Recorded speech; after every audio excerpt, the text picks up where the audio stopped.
So to start off, what we're seeing here is I saw this image. It immediately clicked in my mind as something majorly important to my monarch symbolism video, as well as monarch mind control symbolism.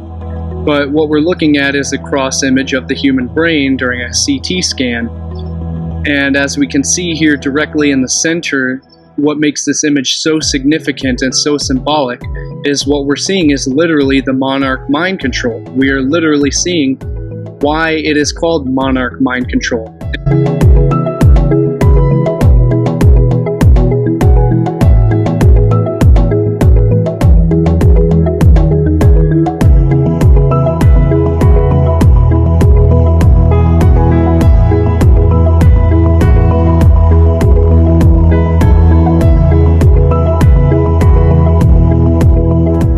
And again, you don't understand this, go back and see my previous video called Symbols and Power, discussing the elements in the symbols and the anatomy, the physiology of monarch mind control. So what we're seeing here in the center, what actually makes up the body of the monarch within the human brain, is called the first and second ventricle, which is the hippocampus of the human brain. It's the optic thalamus region. And the hippocampus is what we call Amun's horn.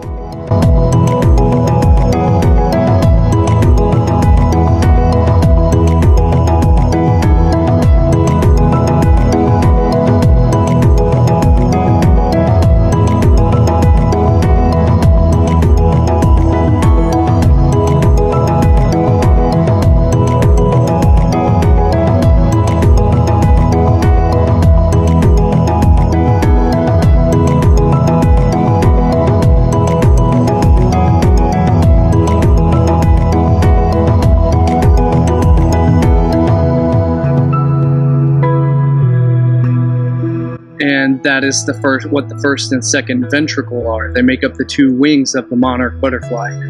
And what would be the abdomen of the butterfly down below is what's called the third ventricle, which is also called the fornix, which means in etymology, the fornix means a vaulted chamber.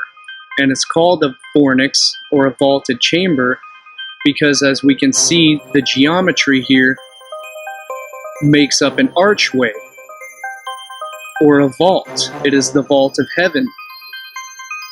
The vault of heaven corresponding to the human skull, and the third ventricle or the fornix inside the brain, which is the vault of heaven corresponding to ancient Egyptian cosmology. And again, I mentioned that the fornix is called the fornix because it means an archway. And here we're looking at the Freemasonic, the Royal Arch. And later on in the video, I will tie this in as to why it's royal. Because here in just a minute, I'm going to point out to you why the innermost chamber of the brain, if you overlay the Great Pyramid on top of the brain, the king's and queen's chamber of the Great Pyramid corresponds exactly to the innermost chamber of the human skull, which is the thalamus and the optic thalamus region where the pineal gland sits. So again, that's why it's called the king's queen's chamber, and this is why it's located why it's the Royal Arch. And again, later on in the video, I'll explain more about why it's royal and how it relates to the royalty, to the pharaoh, the king cobra, the king serpent, the basilisk, which means king serpent, which again refers to royalty.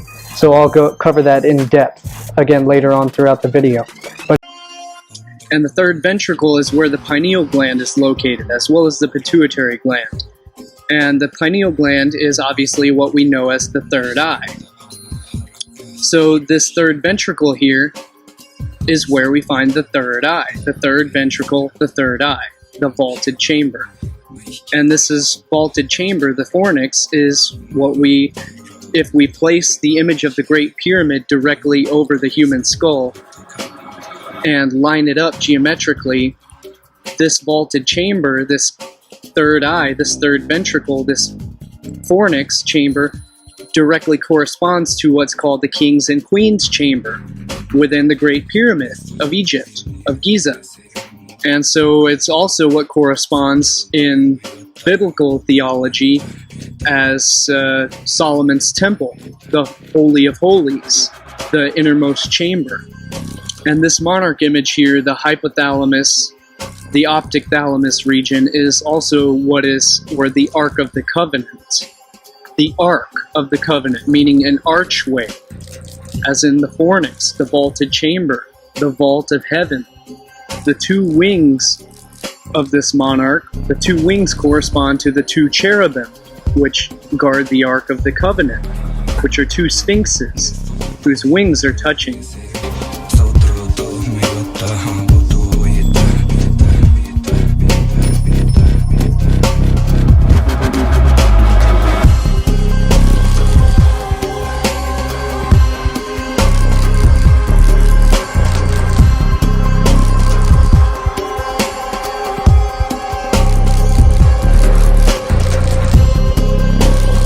And the etymology of the word fornix comes from fornis, which means furnace. And in this case, we're referring to where the eternal flame burns, the light of the mind, the pineal gland, the light of human consciousness, which is a photoreceptor. And again, go back to see my series called Symbols of Power to discuss the essence of light and the pineal gland being a photoreceptor. In other words, a receiver of light, which controls the human circadian rhythms, the regulation of sleep and consciousness. So inside the fornix, or the furnace, where the eternal flame burns, in Freemasonry it's known as the eternal flame. Just like the Olympic torch is lit and is kept burning throughout the entire games, which represents the eternal flame, the torch carried through the underworld of mythology, which is the light of consciousness. It's the light that is never extinguished. The light of consciousness, the enlightenment, the light of the mind. Enlightenment means light within the mind. Yeah, it's like the the candle is the sacred flame. It's the keeping of the sacred flame. The spirit. The spirit. Which is why, in like the Olympics, you have to keep, and in Masonry they keep the torch lit, they keep the flame, the sacred fire burning, and obviously that's the spirit. It's the spirit it's the flame, it's the spark of life. It's the burning light. It's the flame. It's as David Bowie's Black Star song refers to as the solitary candle. In the villa of all men. In the villa of all men stands a solitary candle.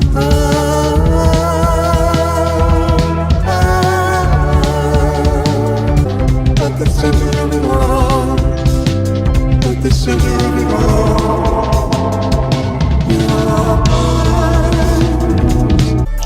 The mind's eye, the third eye, lies directly in the center of the human skull. The pineal is sensitive to light and generates its own source of perceptual light as dimethyltryptamine. It's known as the seat of the soul and the receptor of consciousness. It is the receiver of sight beyond sight. The Eye of Thundera, a Thundercat's in danger.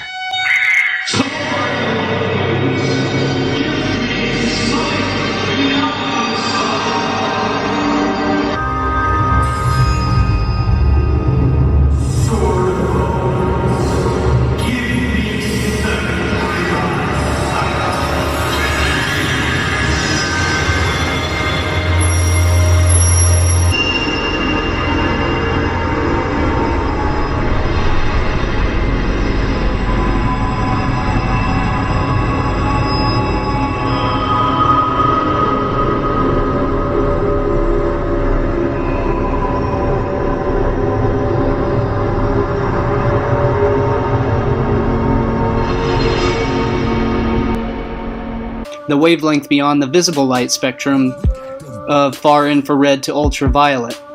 Your spiritual eyes, the eyes that you use to see when dreaming, the eyes that see in the dark when you sleep. The solitary candle that burns throughout the night. It is said, if thine eye be single, the whole body shall be full of light.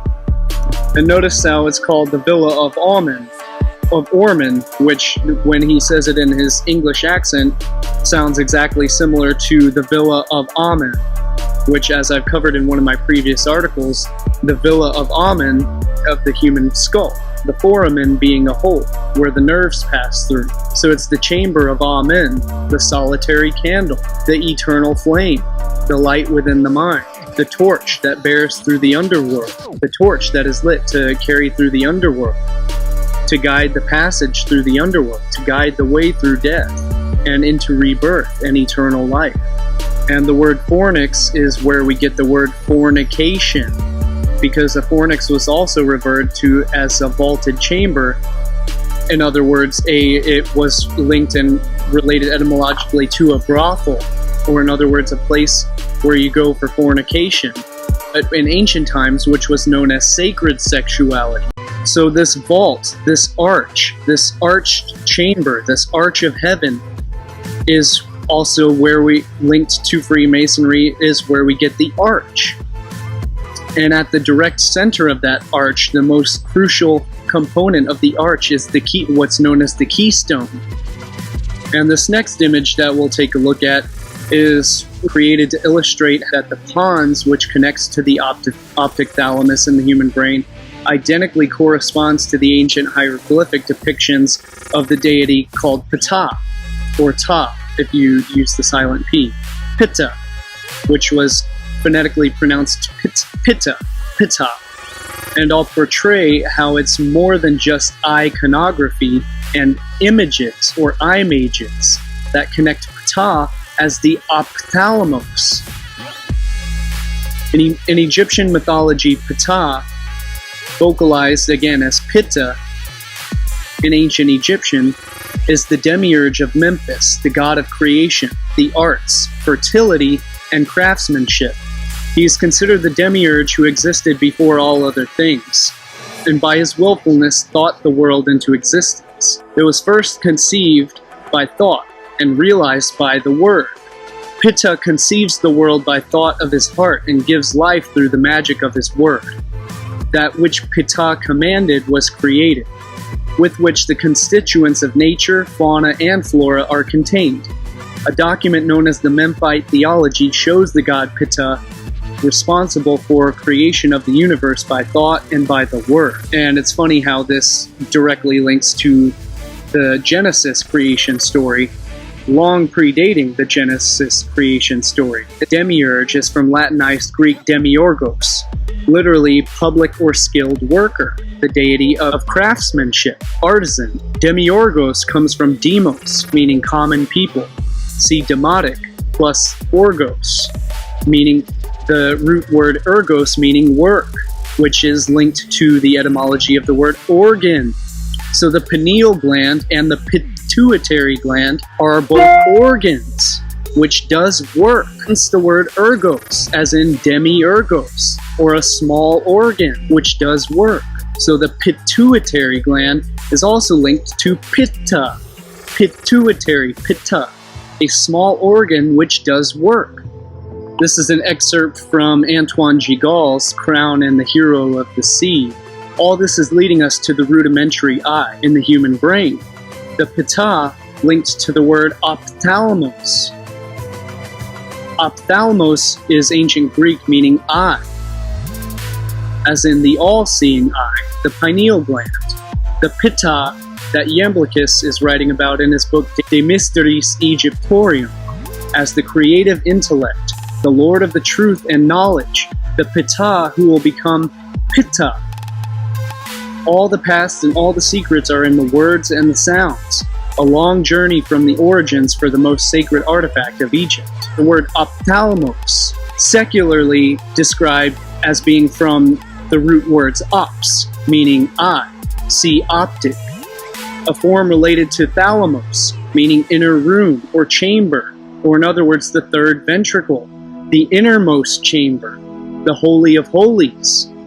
So ophthalmos, meaning eye, is a compound word composing of eye and thalamus, meaning inner room chamber of the inner eye. And I've gotten into arguments with Stephen Banker's of Spirit Science and Metaphysics website over all this theology and the etymology. He claims that ophthalmos can't possibly be talking about the pineal gland, can't possibly be referring to the third eye, and it simply is used in the context regarding the external eyes. But that is not true at all, and I will prove that through the etymology. See, again, they say that it comes from the word ops, meaning eye, plus thalamus.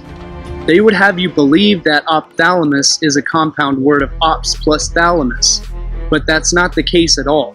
The prefix of the word-forming element ophi, O-P-H-I, however, refers to a serpent or snake. So look at the word again. It's ophthalmos, not ophthalmos. From the point of view of biological evolution, the pineal gland represents a kind of atrophied photoreceptor, which means a receiver of light. In the epithalamus of some species of amphibians and reptiles, such as snakes, it's linked to a vestigial organ known as the parietal eye. A parietal eye, also known as a third eye or pineal eye, is photoreceptive, meaning receptive to light. It's a receiver of light, and it's sensitive to light, and it emits its own light, and is associated with the pineal gland, regulating circadian rhythmicity, sleep and wake cycle, and hormone production for thermal regulation, body temperature regulation. The very fact that thalamus alone means inner chamber is a dead giveaway that it's referring to the third eye, the Holy of Holies, as it corresponds to Solomon's temple, the third ventricle of the human brain, which is direct midline between the left and right ventricles, or the twin, which are known as the twin pillars. So it's the third pillar of Freemasonry, which stands directly between the two pillars of the sun and the moon, the left and the right hemispheres, the left and the right ventricle, the twin pillars, of which the third pillar stands directly in the center, hence the third eye and the third ventricle. So refer to this amulet of King Tutankhamun's tomb, the amulet of the Uraeus serpent, where the Uraeus symbol was made to represent the goddess Wadjet, which was the ancient Egyptian serpent goddess. It was a serpent deity. And what this amulet is depicting with the Uraeus is it's depicting snake eyes. Snakes have sight beyond sight because they can see in the infrared spectrum. So in other words, they have heat vision. They can sense infrared heat. So they have thermal vision. So they can see beyond the typical spectrum of visible light that humans can see. So they have the sight beyond sight. And they sense this heat around them by taking in, they smell through their tongue, but they also send information into the heat sensing membranes, which allows them to have the thermal vision. And these two cones, or these cones of vision, overlap directly at the center, leaving a perfectly visible Vesica Pisces geometry visual pattern.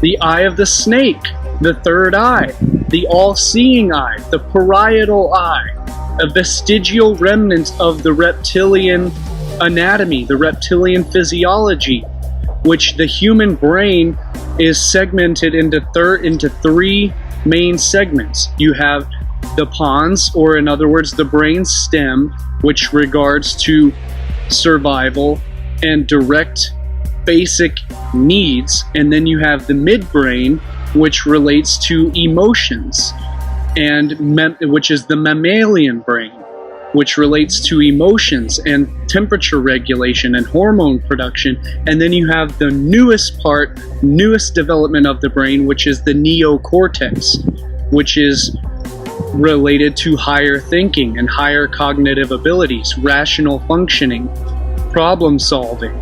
So the reptilian portion of the brain is referring to the most basic urges of human nature, which is survival, and the basic needs of human survival. Again, the inner eye, the third eye, as everyone knows by now, the pineal gland, is regulated by the kundalini serpent energy of the body's central nervous ganglia.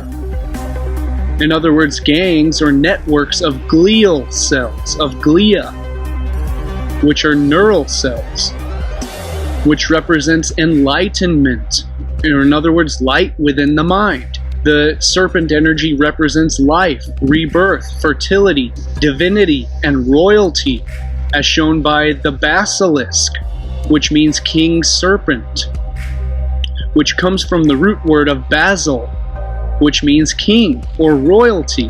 Basil or basil, king or royalty, which is exactly why the king pharaohs wore the uraeus cobra, or in other words, the king cobra on the third eye, which just so happens that the pons, the brainstem, and the thalamus portion of the inner brain is known as the reptilian complex, which corresponds to the very base of animal functioning, the basic animal nature, or in other words, the base, which means the very base of the human brain, the bottommost segment of the human brain, which relates directly to survival and instinct, which is why it's called the basal ganglia, or the basal ganglia. Literally means the base of the brain. It's the most basic ganglia of the human brain, which is why the base of the brain, or the basal ganglia, looks exactly like a hooded cobra standing on its tail, standing erect. Exactly like the uraeus cobra on the pharaoh's third eye stands erect, which is a direct representation of the pons. It's a direct representation of the reptilian complex of the human brain. It's a direct representation of royalty, of the king's chamber, of the third ventricle, the serpent, the snake eye. The pineal gland is the only midline brain structure that is unpaired or azygous. It's not directly bisymmetrical, and it takes its name from its pine cone shape, which follows a perfect golden ratio Fibonacci hypertrochoid pattern.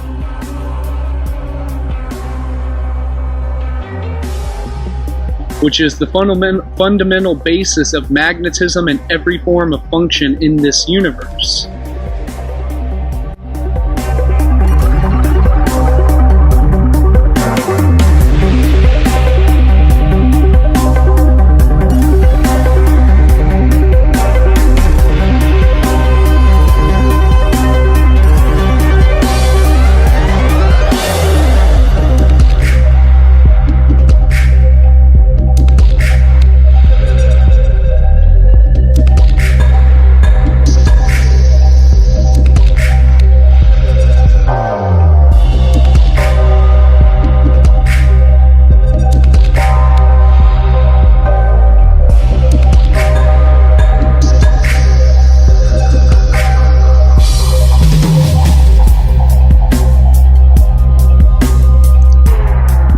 The serpent in the tree of knowledge represents the kundalini energy rising up the spine, which is known as Jacob's ladder.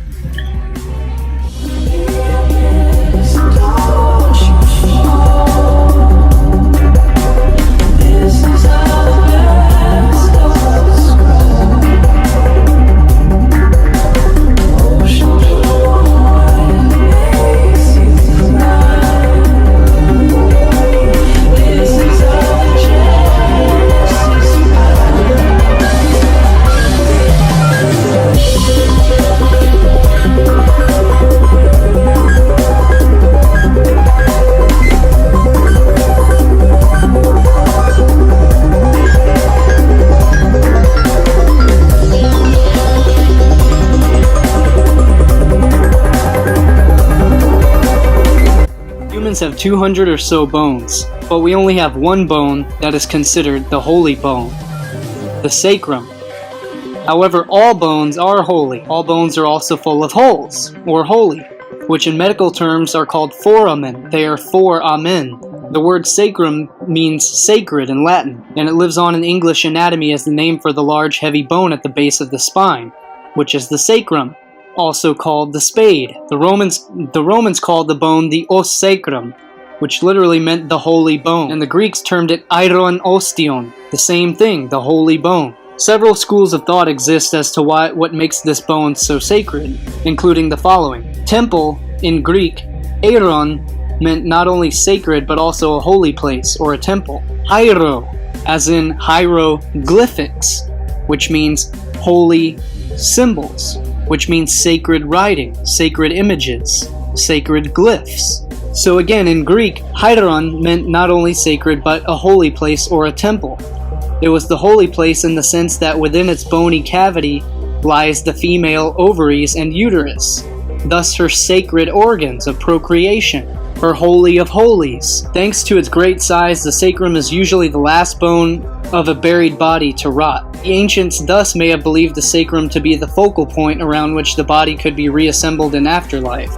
The sacrum as a sacred sacrifice, or a sacrificial vessel. Some archaeological evidence supports the use of the sacrum as vessel to hold the sacrifice in ancient sacred or sacred rites. Supposedly, the sacrum was the part of an animal offered in sacrifice, since the sacrum is the seat of the organs of procreation. But whatever the exact explanation, the sacrum was surely sacred to the ancients. It was the holy bone, as its name reveals even today. Thus, from the base of the spine, we have the most basic animal instinct, the most basic nature, which also gives us the terms like sacred. In metaphysics, the sacral is the root of the basis for survival, sex, security, and instinctual needs, which is the basis for metaphorical need to sacrifice this portion in order to move to a more advanced state of being. However, like anything else, these things go to shit at the height of ignorance when people take things literally, such as things like literal ritual sacrifice of flesh and blood offerings to some deity. The Ace of Spades. Manly P. Hall had said the spade is actually related to our anatomy, being that of our spinal column and the sacrum bone. This will all start to make sense once you realize that the highest exoteric degree in Freemasonry is the 33rd degree. There are 33 turns in a complete sequence of human DNA, and the human vertebral column usually consists of 33 vertebrae. The sacrum is a large triangular bone that looks very similar to the symbol of the spade. It's located at both the base of the spine between our two hip bones with the coccyx or tailbone, and also at the top of our spine, which connects to the last lumbar vertebrae in its lower part. The sacrum bone normally forms from 5 unfused vertebrae at birth, and they begin to fuse together between approximate ages of 16 to 18 years old. And by the age of 33 to 34 years, it fuses into one bone that looks just like a spade. I've covered all of this in extreme depth in my PDF file called Secrets of All Religions, which has gone way deeper than I intend to go in this video.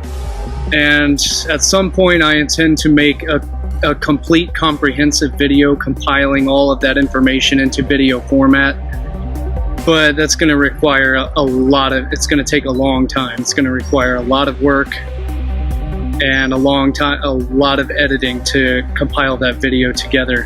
So I just haven't done that yet. Instead, I'm releasing it in many different segments throughout these video series in separate components. But again, the serpent in the tree of knowledge represents Kundalini energy rising up the spine, which is known as Jacob's ladder, or the tree, as well as the human DNA, or DNA in itself, which is known as the tree of life.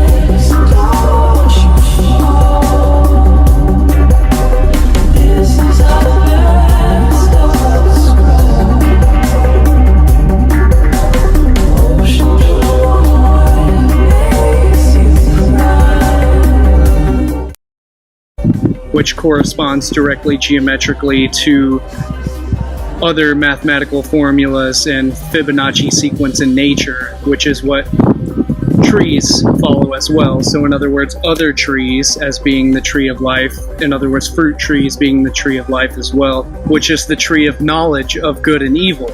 And so obviously having knowledge means you have knowledge of both good and evil. This is not bad. This is not something negative. This is not something evil, some religious concept. This is simply having wisdom and knowledge of knowing whether to use that knowledge and apply wisdom to it to do good, or to use that knowledge to do evil. So it can be used either way, but either way, knowledge is power, and knowledge is the key. You cannot achieve good or evil without having knowledge and without having wisdom. So that is the essence of the tree of knowledge and of good and evil.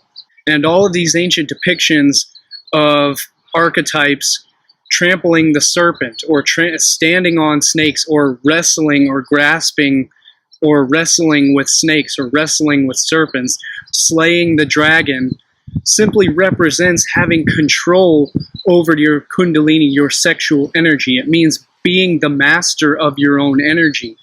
It means being a spiritual master, holding control over your own basic human nature, over your own basic animal nature.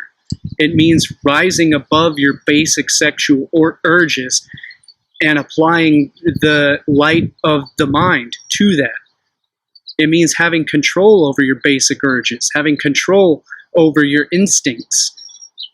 It means rising up and taking control over your own human nature and wrestling with your own animalistic aspects within you, wrestling the beast within you.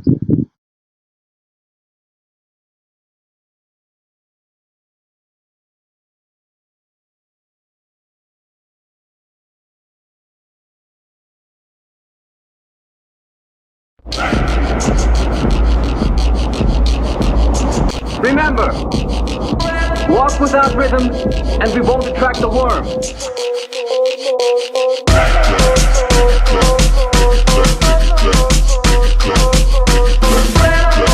Recall 1,000 lawyers buried up to their neck in sand. What? No sand?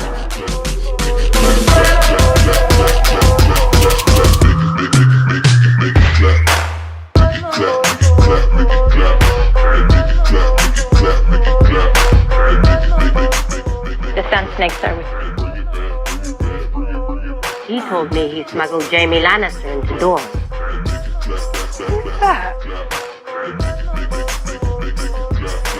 Jamie fucking Lannister.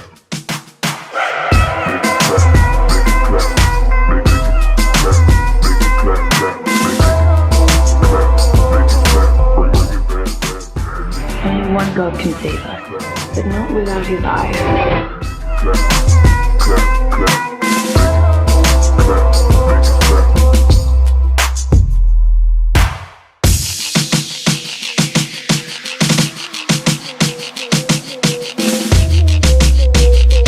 Uncle Jamie?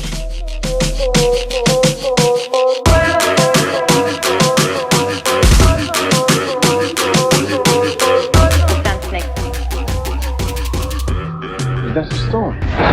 Sets hunters right into the patches. We should run! Run? We mortals do it all the time! Ages have passed since the gods walked among us.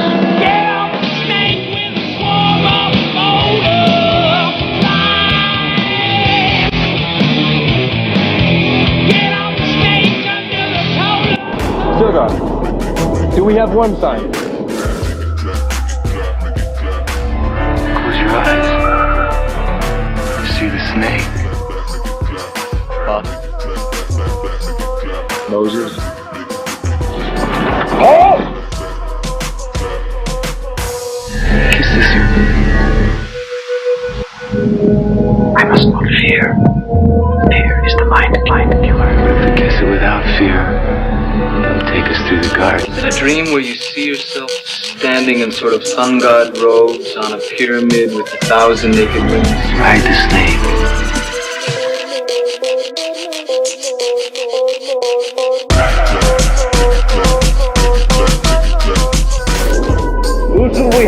sign the likes of which even God has never seen. Then you shouldn't be afraid to rise. Burn the snake. Hello and welcome to the $100,000 pyramid, our guest. Can't you feel the darkness? I'm the night. I'm the night in the city. Either that or it's just a big ugly eye and I hate it. Only one God can save us, but not without his eye.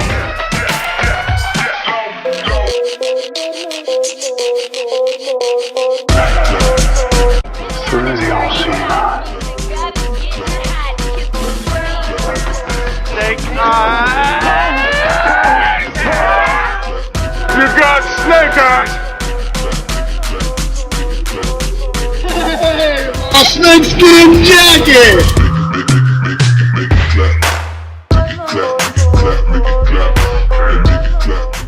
I found it. Him. Then. The third-degree master mason of the Blue Line. Hey!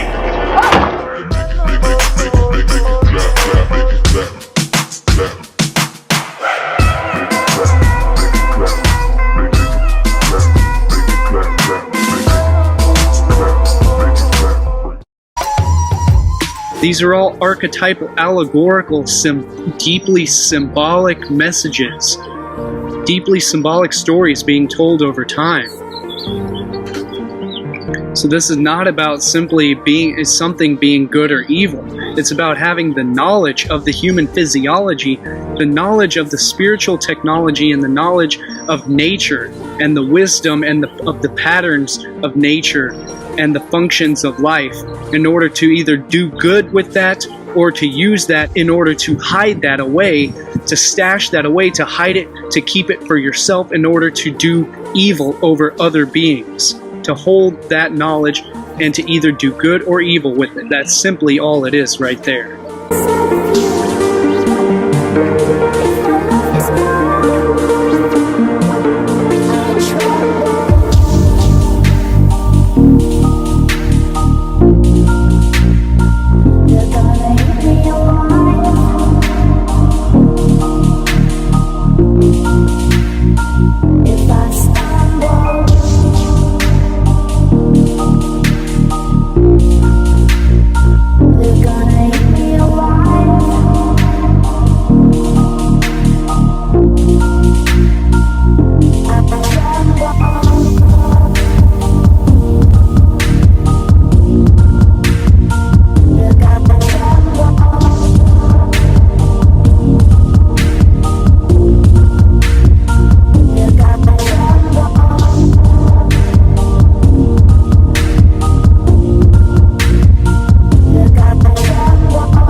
The snake in ancient mythology, symbology, and theology is associated or recognized with the female goddess.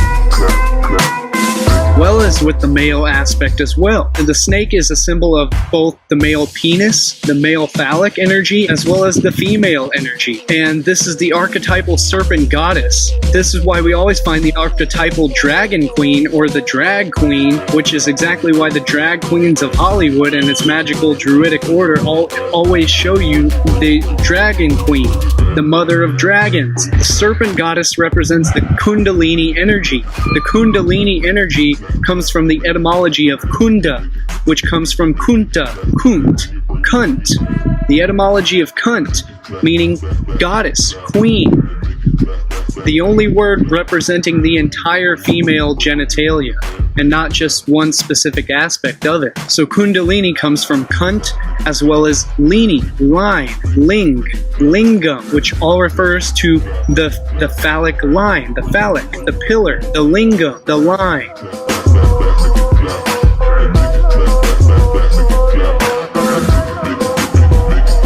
The linguini, the lingerie, which are the thin strings, the thin line, the straight line, the phallic line.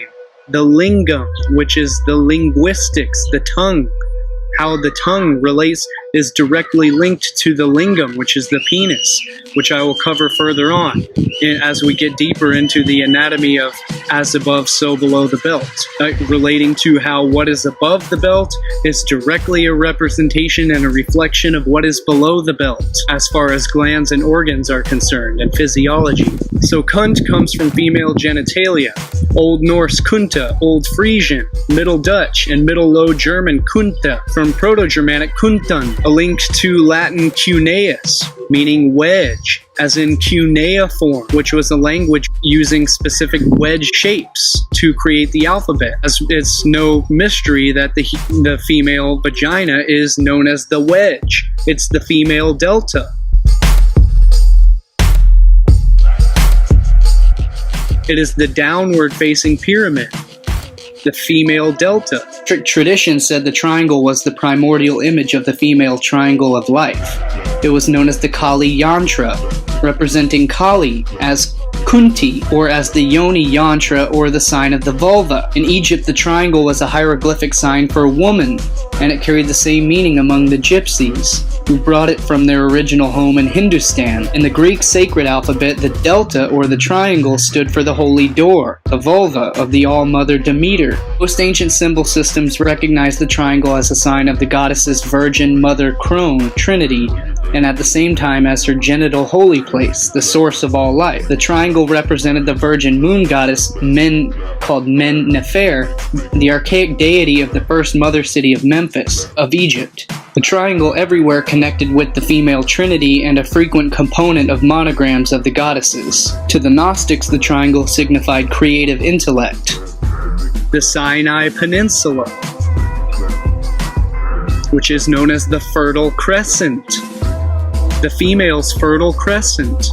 Cuneus, meaning wedge, from Proto-Indo-European root gu, meaning hollow place, as in hollow hole or vagina.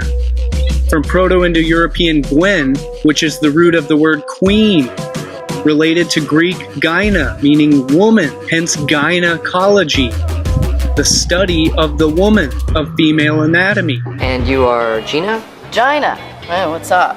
Nothing. Look, I'm gonna be real honest with you. It's been a long time since I've been with a man. Spent a lot of time with the ladies. Looking to get back up on that pogo stick, you know what I'm saying? So the origins of the word cunt directly relate to the female goddess, or queenhood, the goddesshood, the goddess aspect. It is not something derogatory. Anytime you use the word cunt, it is held in the highest, most sacred aspect. So when we look up the etymology of the word Gina, or Gina, the name Gina, it brings us to yawn, the open wide mouth, the yawn, her gape.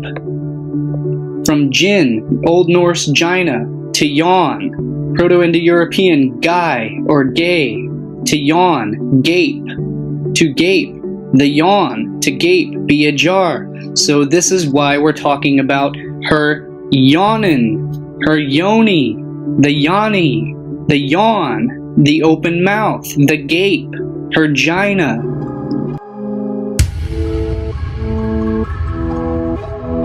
The original root word for God is the very same root word for gape, the gap, her gaping void of chaos. The same root word for yawn, her yoni, her yani.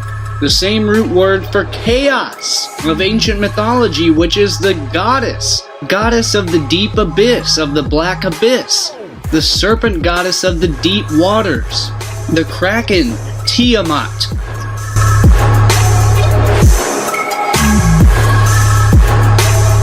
The gaping vagina, the yoniverse.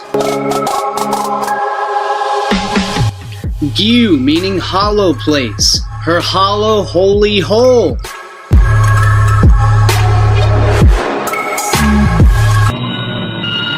Fall into the gap now, get to the gap. We got 4 tons of Levi's waiting for you. At the gap now, fall into the gap. It's the world's greatest selection. It's true. At the gap now, fall into the gap. Whatever your shape, sex or size, we got your favorite Levi's jeans. At the gap now, shoot out the gap, fall into the gap. The great abyss, the black abyss of space and the deep oceans. The matrix, which means womb. The mother, mater, being the woman where all of life comes from, the source of life. Greek metra means uterus or womb, and meter, mater, matter, meaning mother, where pater, father, is the energetic pattern that gives rise to so-called matter, and thus geo, the word-forming element meaning earth. The earth, coming from Greek Gaia, gives us geometry, geometry, earth measure, literally measure of the mother, but more accurately the proverbial mapping of the womb of our mother, which we inhabit. We are all individual organisms, cells who work together within the body of the earth, forming organizations that we call a body of peoples. Within this matrix womb that is our Mother Earth. Language reflects the roots and the path of our fractal pattern of nature in our universe.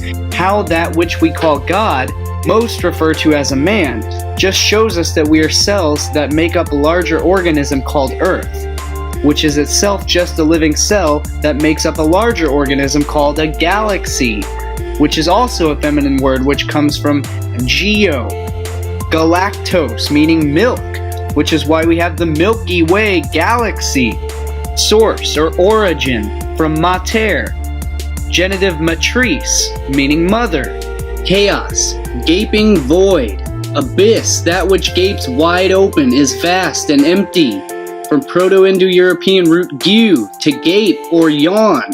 From Greek kaino, I yawn, meaning of utter confusion, is extended from theological use of chaos for the void at the beginning of creation.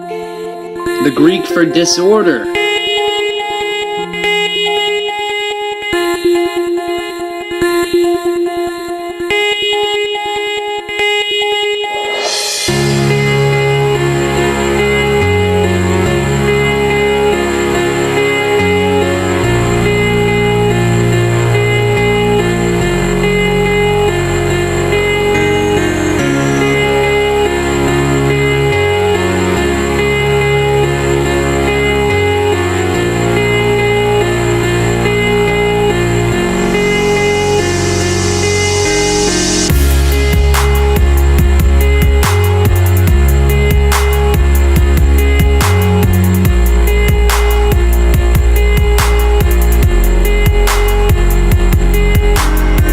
The concept of primordial comes from Latin primordium, which is the root words of prime, of primus, and ordiri. Prime being the first, and ordiri being to begin, as in the beginnings of creation. So it's the beginning of order. And order comes from a body of persons living under a religious discipline. From Old French order, position, estate, rule, regulation, religious order. A row, line, rank, arrangement, series, pattern, routine. From the roots of ord, or arrangement, to arrange.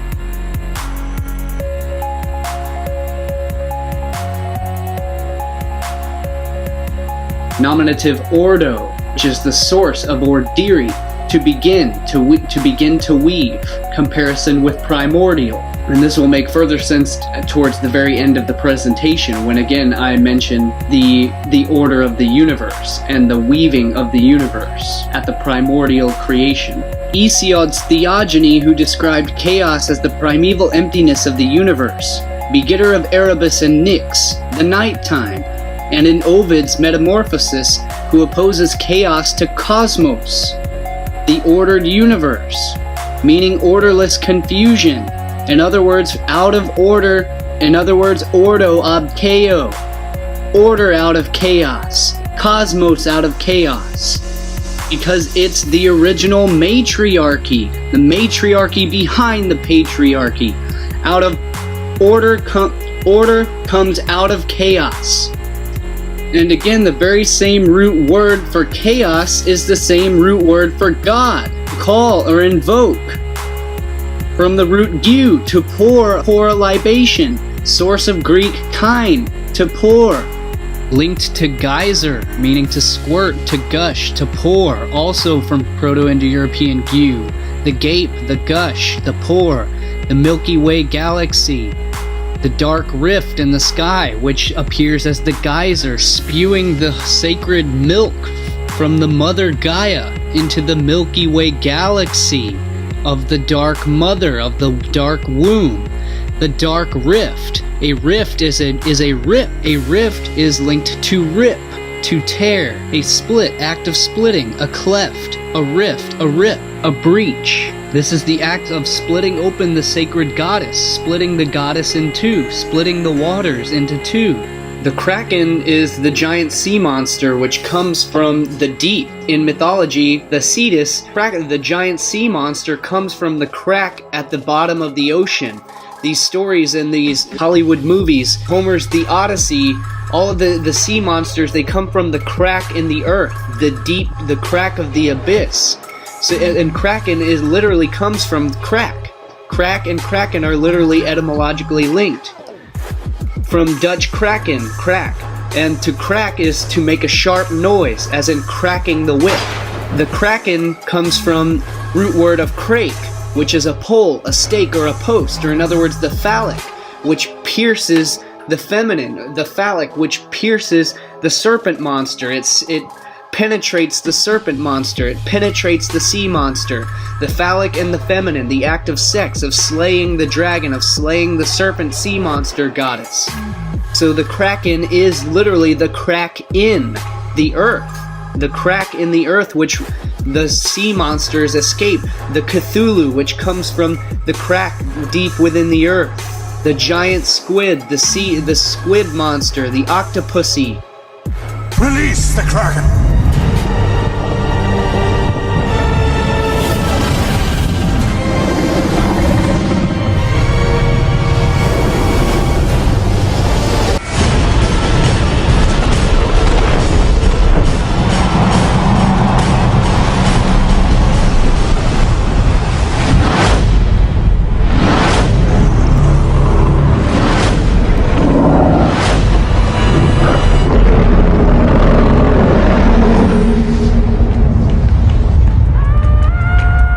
Like the traveling fools aboard the Odyssey, we have the seamen who are all alone in the vast sea of the black abyss. And if you pay attention to the movie The Odyssey, you'll know it's talking about sex magic, because the seamen enter the sacred cave of the goddess. And the deeper down the tunnel they go, they awaken the primeval monster of the female goddess. And that's why in the movie they show you the seamen battling the sea monster inside the deep caverns of the cave, or the labyrinth. And that's why they bear the light of the fire fertility and the phallic sword. Then they come to the end, where they meet the mouth of the primeval goddess. The cave opening is the vagina, but this is the cervix of the woman, and that's why it's contracting and opening, and that's why it's swallowing up all the seamen. So it's like a big bucket of water, or the bottomless pit, and that's why it swallows all of them up, including the ship. And then they show you the primeval goddess having an orgasm and squirting up in the air, which is the female ejaculation, like when she squirts. Oh, crap.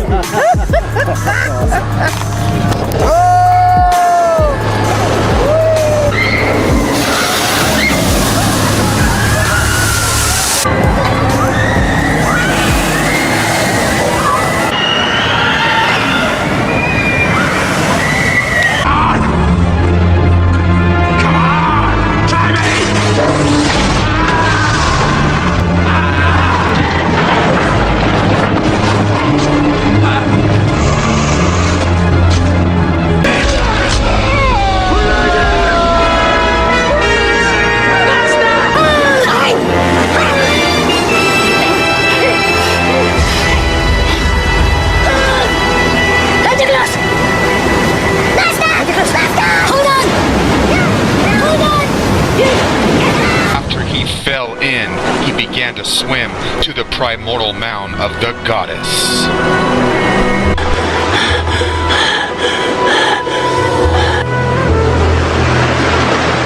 So now maybe you'll understand the next scene from the Pirates of the Caribbean.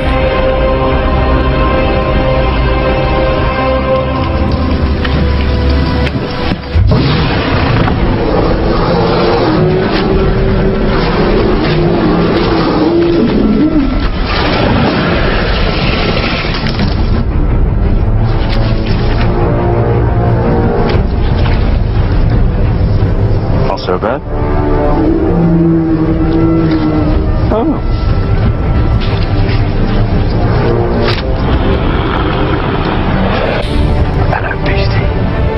So then he pulls out his phallic sword and he dives in and pokes the serpent goddess.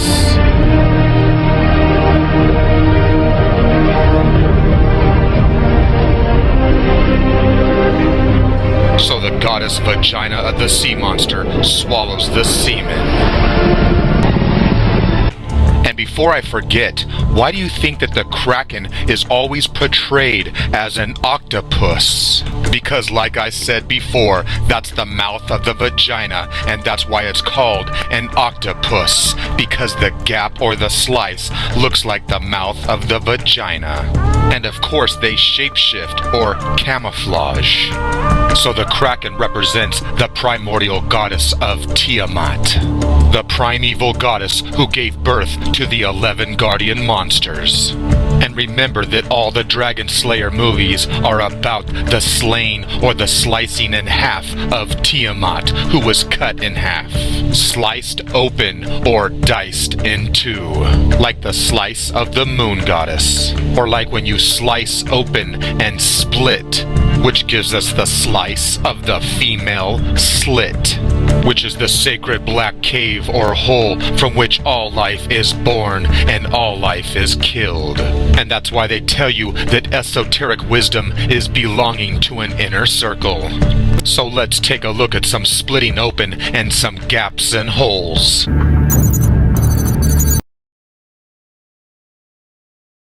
It was from deep beneath the Pacific Ocean, a fissure between two tectonic plates, a portal between dimensions, the breach.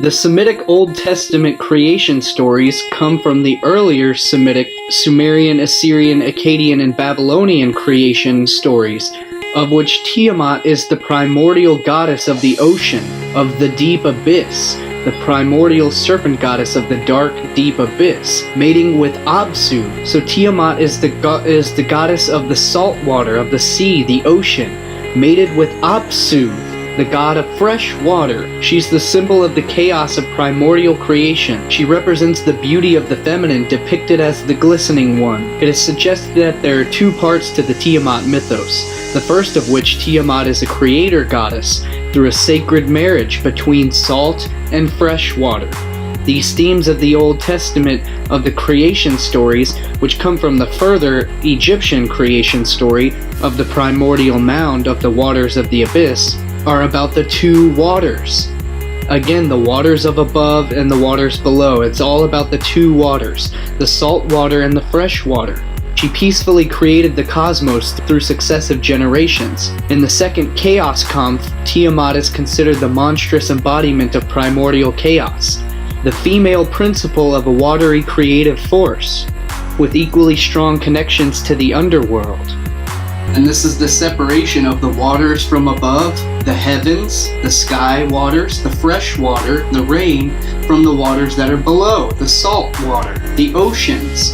So you have the father sky, who is Greek Oranos, who rained down his seed onto the fertile earth of Gaia, onto the mother, Gaia, to impregnate her, which gives the fertility of life and renews the crops, the regeneration, the regrowth, the life cycle. So this is referring to the two waters, the rain and the oceans, the water cycle. The father sky who rains his fertile seed upon and impregnates the fertile earth, who grows the fertile crops, the fertility of nature, the life cycle of nature. Two waters of nature, the salt water and the fresh waters, which intermingle and intermix, just like the sexual act where you mix, the male water mixes with the female water.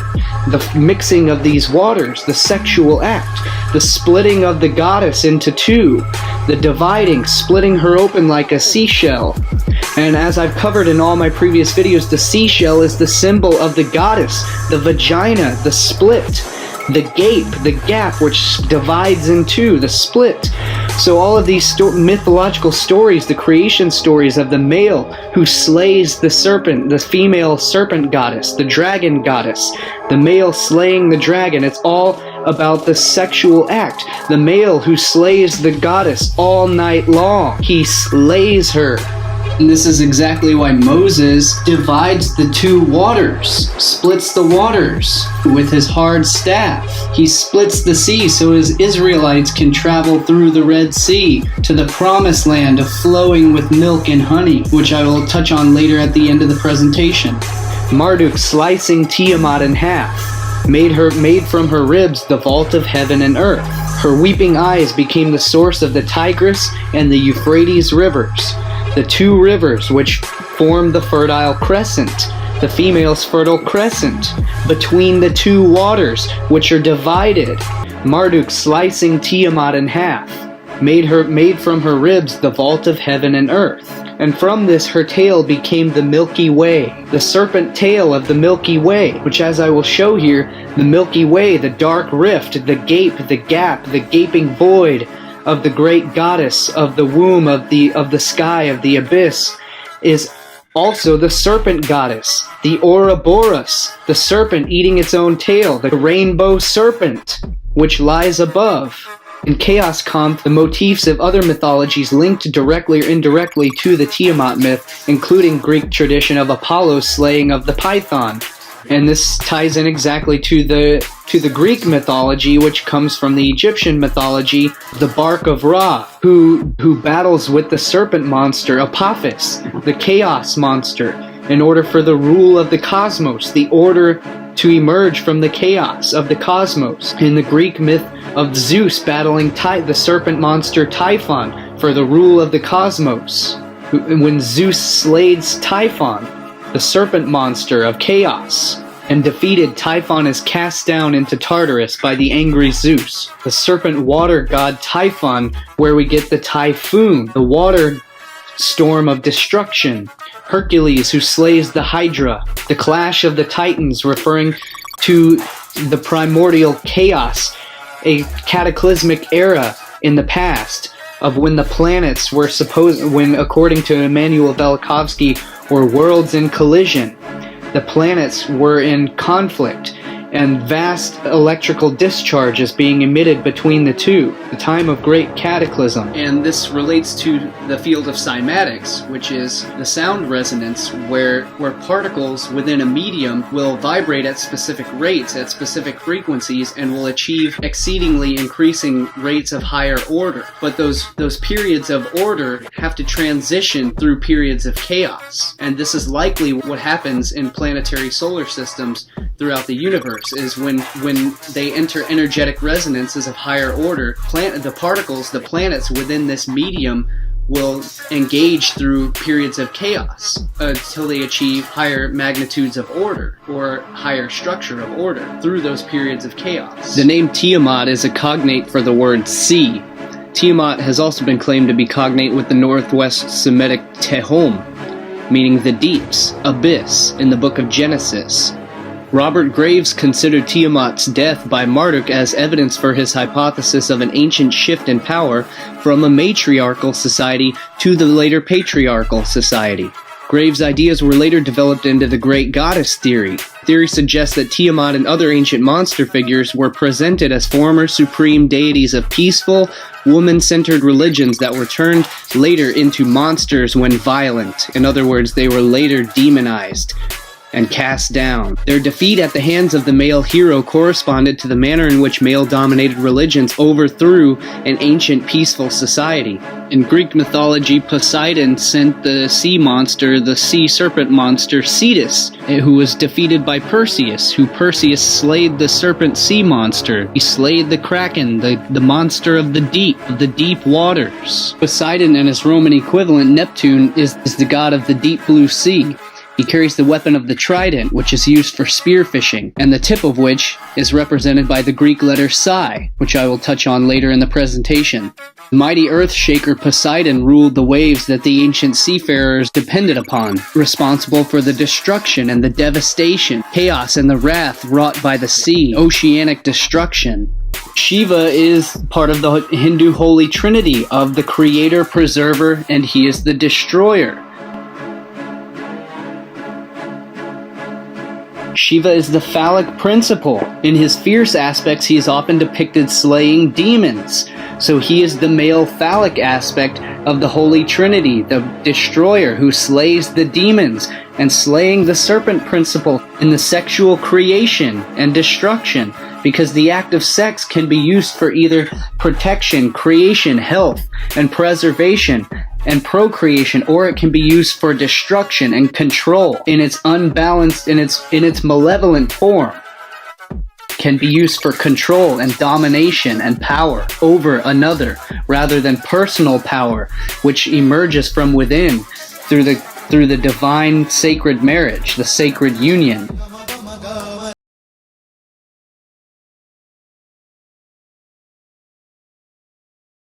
And that is why the aspect of Shiva is, again, depicted with the serpent wrapped around his neck in a benevolent form, signifying that he has ascended, he has come to a perfected state of ascension and overcome the destructive nature of the serpent within himself. He has risen the Kundalini, he has risen the Uraeus. And again, as I've covered in the previous presentation, when you see one holding the serpent, it signifies that they've tamed the serpent. And again, as I've covered in my previous presentation, the demon goddess is associated to the feminine. He is the epitome of the Shiva lingam, the act of sex, Shiva and Shakti, where the two divine masculine and feminine principles converge. Now I want you to grasp fully why I have included this segment into the presentation, is because other than just the obvious surface similarities between Shiva and Neptune, Shiva is the destroyer, third and final aspect of the Trinity of God. God as an acronym of generation, operation, and dissolution. So Brahma is the generator, the creator. Vishnu is the preserver, represented by the fish god. So again, Vishnu is depicted as the fish god, which became the later Philistine depiction of the fish god Dagon, coming from the Hebrew word of dag, meaning fish. And as I mentioned earlier in the presentation, the word dragon means a serpent, a huge serpent, a giant sea fish. which is why Vishnu is represented by the yoni aspect of the yoni stone in the Shiva lingam. In other words, the yoni stone, as we've covered already thoroughly, is the female vagina, the fish, the ichthys. So Vishnu is the fish, the vagina, the ichthys. So Shiva is the destroyer. So Shiva penetrates the fish. Shiva penetrates the Vesica Pisces, the yoni, which is why he carries the symbol of the trident, which is used for spearfishing. In other words, he's spearing the Vishnu, he's spearing the yoni, the vagina. He is penetrating the vagina, penetrating the womb. So this is the very same concept of Osiris, who was cut into 14 pieces, and his phallus was thrown into the river by Set, and his phallus was consumed by the fish. In other words, his penis was swallowed by the vagina. So Brahma, the first, the creator, represents the process of evolution. Vishnu, the preserver, represents the operations of everyday life, the preservation of life itself, the carrying on, the reproduction of the life cycle. While Shiva represents the involution, in other words, the journey within, meaning the journey into. And this is why he's represented by the entire Shiva lingam, by the entire process of sex and regeneration itself, which is the journey into, the journey within, the journey into the womb, the journey within yourself, the journey into her. And I'm going to tie into, again, what the Shiva lingam represents here. The lingam stone represents here as well, and branching into other mythology and other theology as well. And on a side note, this is exactly why the Kaaba stone at Mecca in Islam is the black stone. It is the black yoni stone of the black abyss. The black fertility stone, again, just like the Shiva lingam stone, the black stone, just like the black stone of Jeb in Egyptian, the black stone of the primordial creation, of the primordial abyss.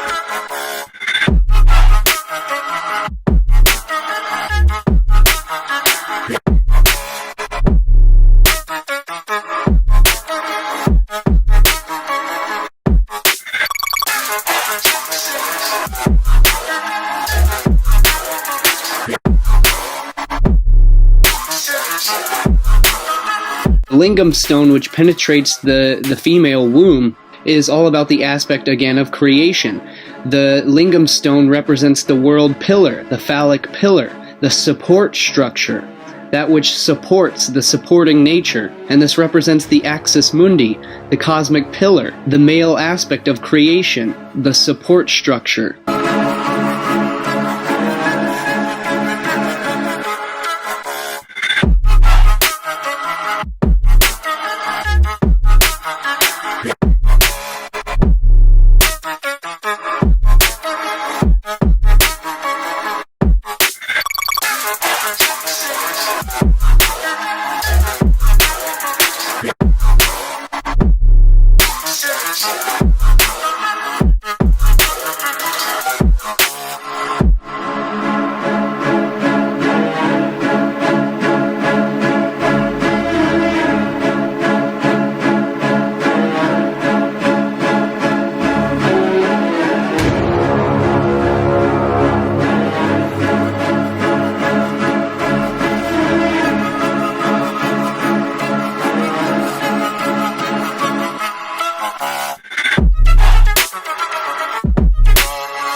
And this ties directly into the Egyptian depictions of Jeb and Nut, which I will cover here in just a moment, and how this ties directly in.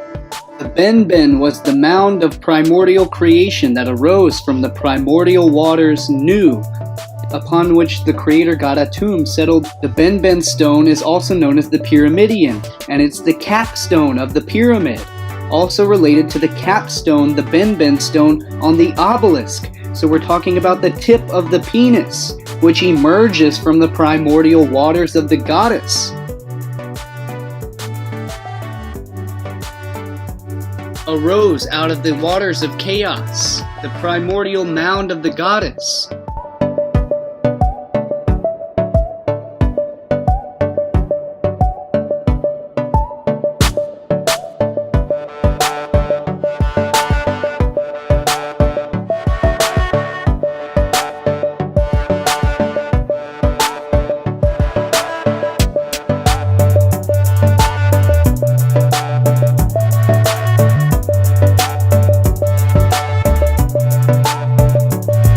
The primordial mound of the goddess, of her mons pubis, her mound, the mount of primordial creation.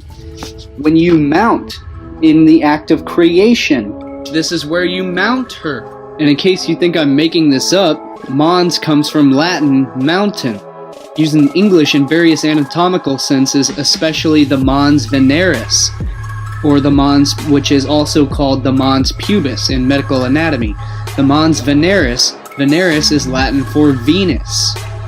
So mons veneris is mountain of love, or the mount of Venus, the mount of love, representing the fleshy eminence atop the vaginal opening. Her mound. So this is exactly why now you know why they're in ancient cultures they have the ancient sacred burial mounds, what are called tumulus, or plural tumuli, which is the sacred burial mound, the mound where you come from the womb and you end back up in the tomb of the earth. The tomb, you end back up in the womb of the goddess, the womb of the mother, from womb to tomb. And this is why it's called a tumulus, which is the mound of Atum. It's Atum. So now you know, finally, once and for all, where the tombstone comes from and why we put up the tombstone. The Benben stone, which is the lingam stone, and the burial mound. So now you know exactly why they have the ancient serpent mounds. The ancient serpent mound of the serpent swallowing the egg. The ancient serpent burial mounds. One of the sacred symbols of Nut was the ladder used by Osiris to enter her heavenly skies, or in other words, to enter her heavenly womb. And the ladder, as I've covered in the previous series, is the symbol of the world pillar, the cosmic pillar, the axis mundi, the male phallic, the ladder, Jacob's ladder to heaven, the ascension process into the heavens. In other words, in the microcosm of the body, it's the spine, the ascension to the heavens. But in the macrocosm, it is the world phallic pillar. It is the ascension into the womb of the goddess, of the sky, of the universe. Jeb and Nut are one of the enigmas of mythology, as the roles of traditional roles of all the later mythologies are reversed, whereas it's typically the sky father Oranos, or the sky father and the earth mother.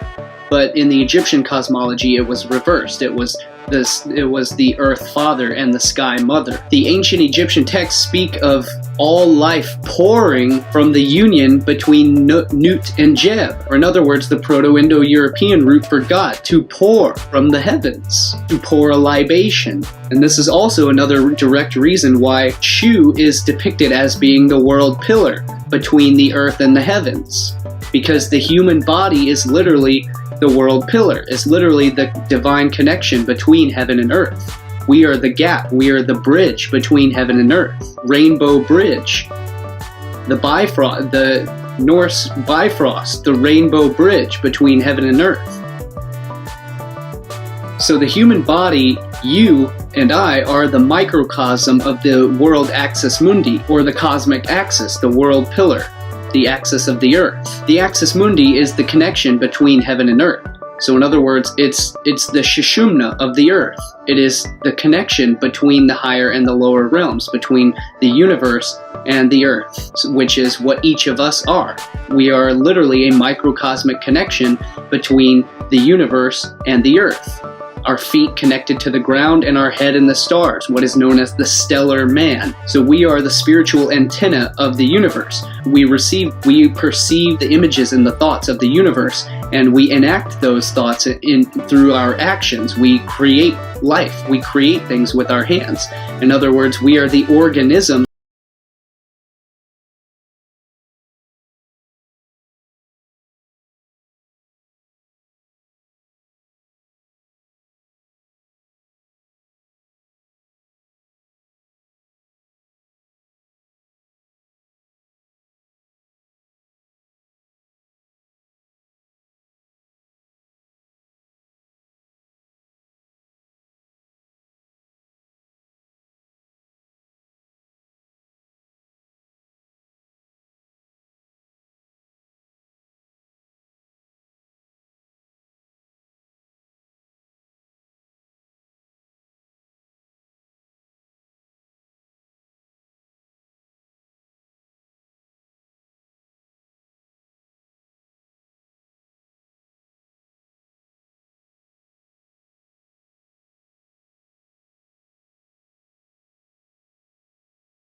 earlier how this also plays out and corresponds directly to the human physiology, to the body at large, being the root of the base of the spine, the root of the spine being the abyss, the depths, with the heart center, the heart chakra level being at the subconscious, being the emotional level, and then the crown being the illumination, the crown being the conscious or the superconscious, the capstone.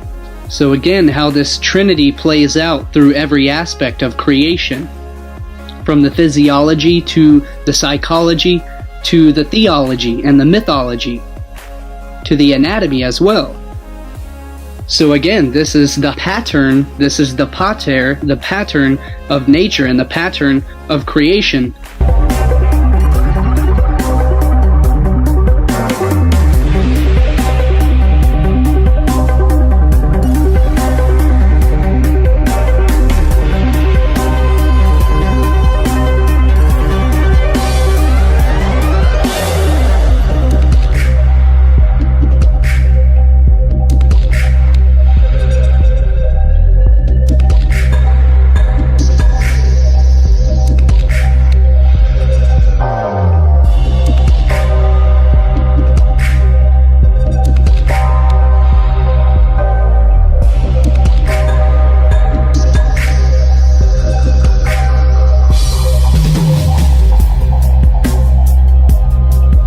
And the pattern of structure, which again gives rise to the world pillar or the cosmic pillar, which in the human body is we see again as the image of the tree.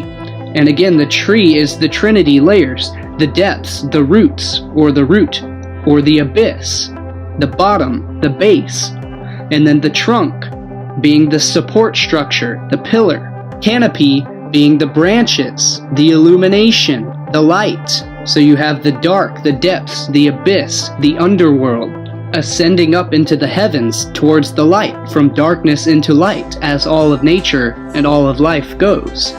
So as I briefly touched upon the tree of life and the tree of knowledge in the previous presentation of the series, again I will touch upon and expand a little bit further here as the tree of knowledge being the tree of your mind, the tree of your brain, the tree of your central nervous system. And this corresponds and correlates to the larger fractal portion, which is the tree of all of life in existence, the phylogenetic tree of life, which encompasses all of living organisms, even ones without a central nervous system or without the centralized tree of life within their own body, such as the human organism, which again, it's the central tree of life within the body.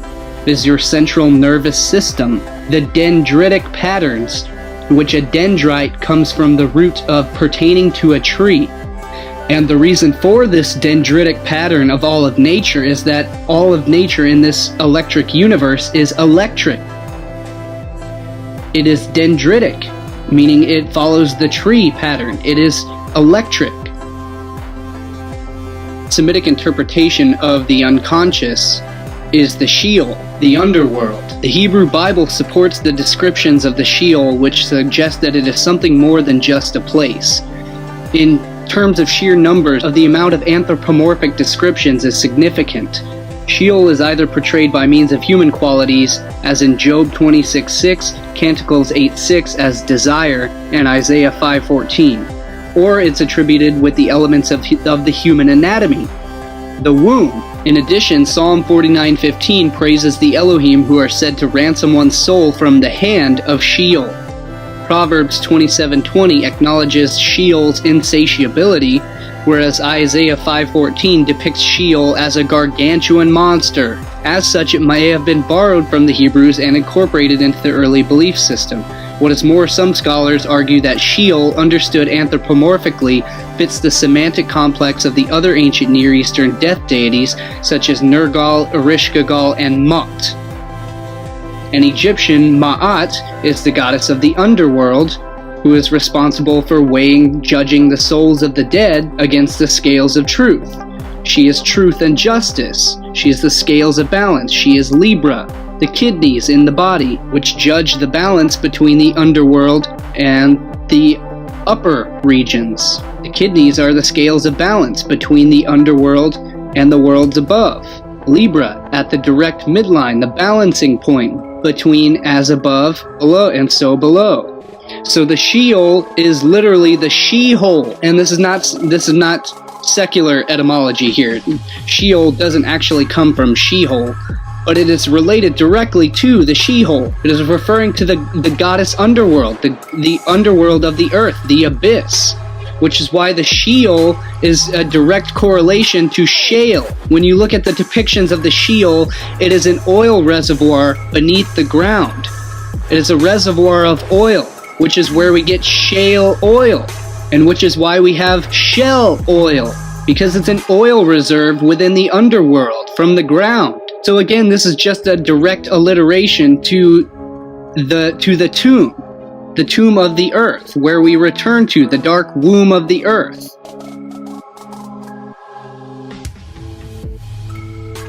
From the Latin firmamentum, literally meaning a support, a strengthening, which is a verb.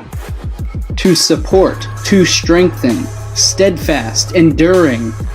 It's translated Hebrew rakia, a word used of both the vault of the sky and the floor of the earth in the Old Testament.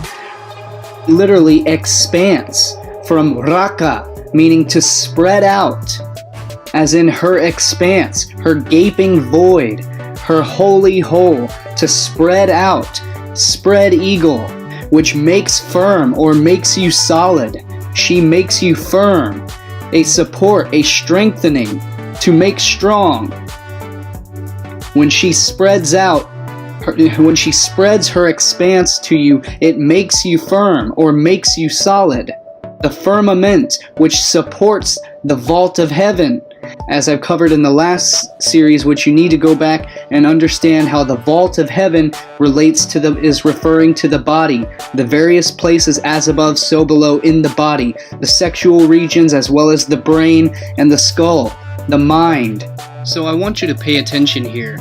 What you're looking at is again Jeb and Nut, and Jeb impregnates the sky. The earth impregnates the sky, so what you're looking at again is the world pillar, the cosmic pillar, a direct correspondence with the human skull.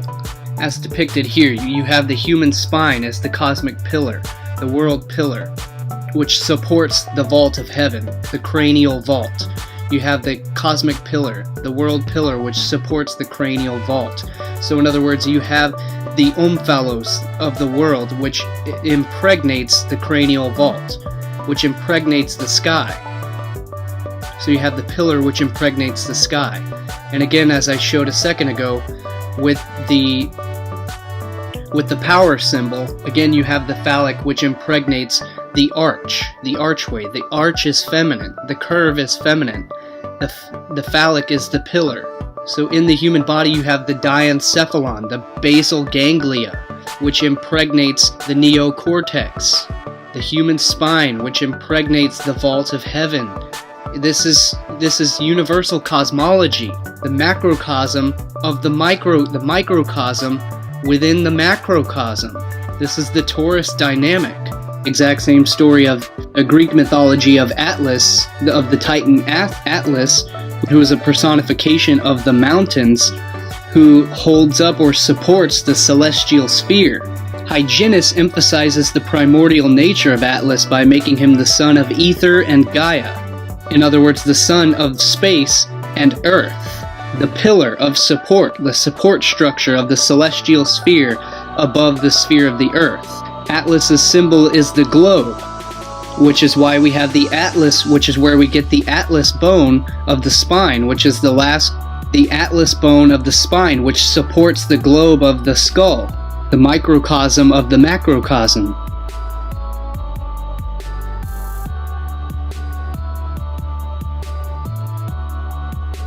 The vault of heaven and the vault of heaven below the waist, below the belt. I want to make mention that for most of you already know that the ancient Hebrews were actually so dumb that they literally believed that there were holes, a solid firmament of the sky, from which the rainwater actually came down through these holes from the waters above this solid dome, and that's what made it rain. That's how dumb these ancient Hebrews actually were, called the gate and called the windows of heaven. Whereas if you actually compare the ancient Hebrew conception of the universe to the human skull, then you actually start to get a clear picture as to that there is cerebrospinal fluid above the structure of the brain.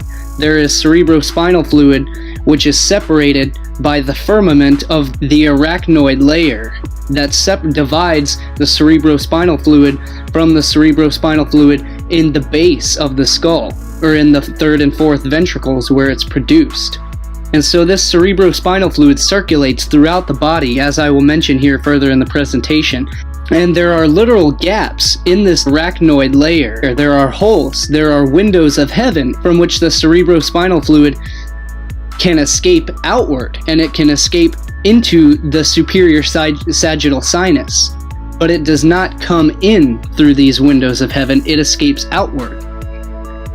And the cerebrospinal fluid circulates down through to the base of the spine, and then it circulates back up the spine. And what circulates this pump is pressure mediations of deep breathing and pressure mediations between hot and cold. And this is one of the key aspects for health. Earlier in the presentation I mentioned that the lymph, the clear water, must be kept clean and pure in order to maintain a healthy state.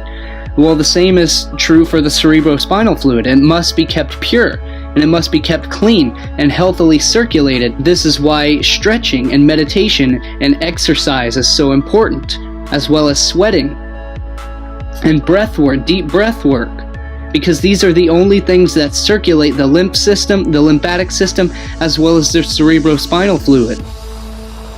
Because both of these two crucial systems of water in the body do not have a circulatory system. They do not have their own pump system.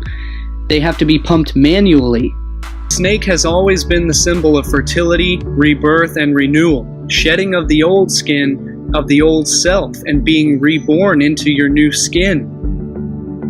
The snake emerges from its den, or its dark, dank hole in the ground. The underworld. All life, everything in nature and everything in this universe emerges from the darkness, aka the black hole, which is a vaginal innuendo as far as physics is concerned. This is nothing other than simply sexual innuendo regarding the physics of things like black holes, the anatomy of as above, so below, the belt. We're referring to the underworld, the abyss, the dark hole, the primordial waters of the goddess.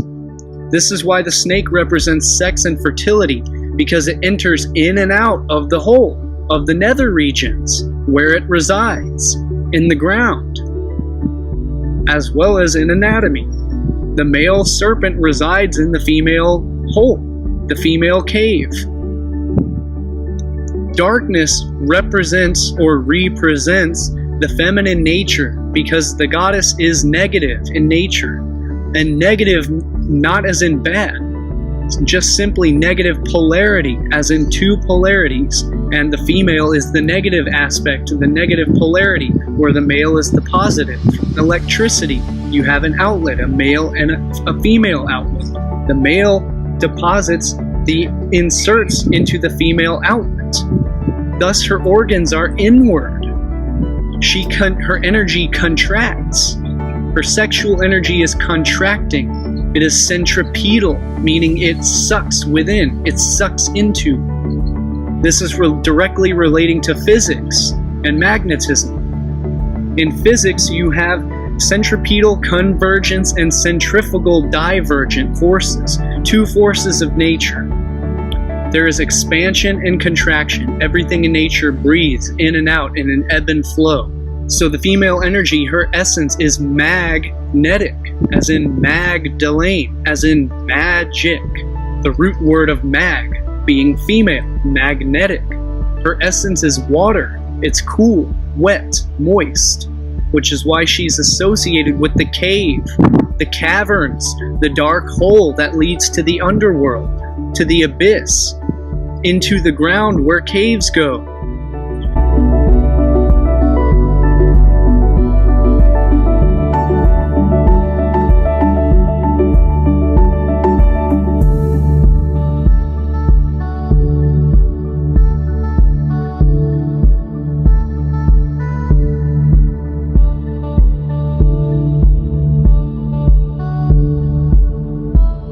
This is a segment from Sonia Bonacci. From the earliest conception of man, the sacred egg represented the origin of life and the secret of being. In the ancient Greek Orphic tradition, it was known that the universe originated from within the silver cosmic Orphic egg. This particular egg is depicted with a serpent coiled around it, much in the same way that DNA is tightly coiled around the histone molecules called the chromatin within the chromosomes of a human somatic cell. As the image illustrates, the core of a nucleosome consists of 8 protein molecules, called histones. This 8 bead-on-bead-like structure is the exact same geometry as the star tetrahedron known as the Merkaba, also the seed of life, known as the Star of David, in two-dimensional form of the same geometry, which is the cube.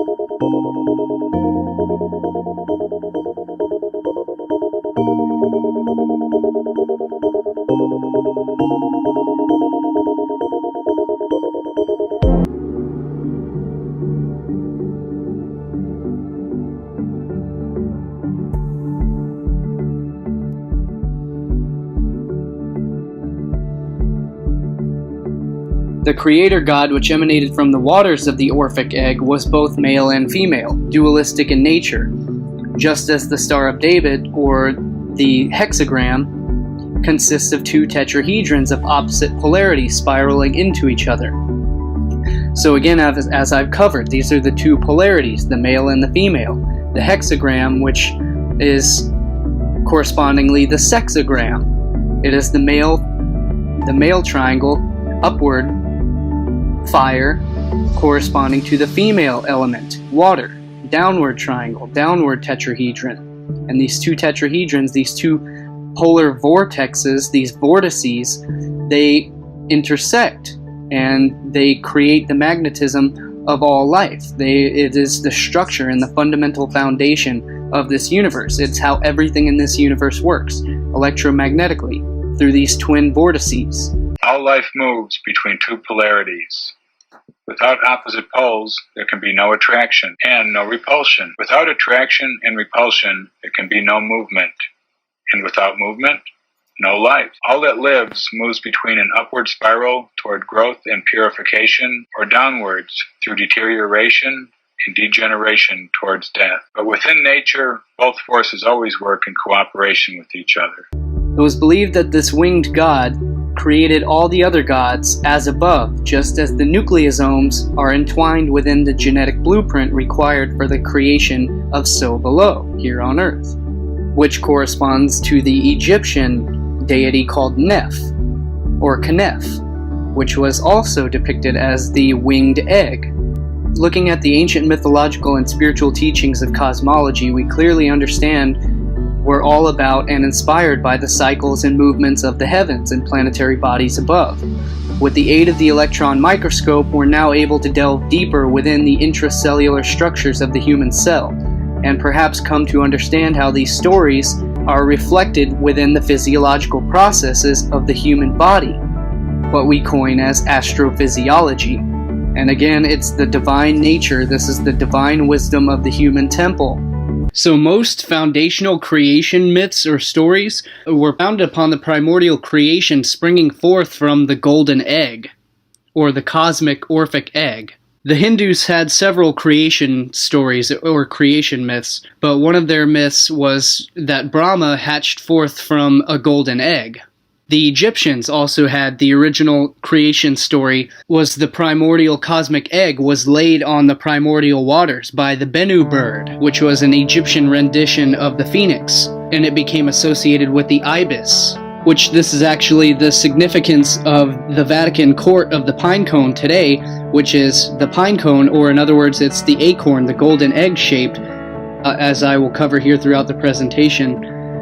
Or which is the Benben stone, arising from the primordial waters of creation, which is why the overarching vault of heaven looms above the Benben stone, just as in the Egyptian goddess Nut looms over the Omphalos stone of Jeb, which is why the pine cone stone, the pineal stone, is surrounded by the Bennu birds, which are the peacocks. And as I mentioned earlier in the video, this is the golden egg is the significance of being the golden mean ratio. There are several mathematical ways to construct an egg, and one of those ways is using the phi golden ratio.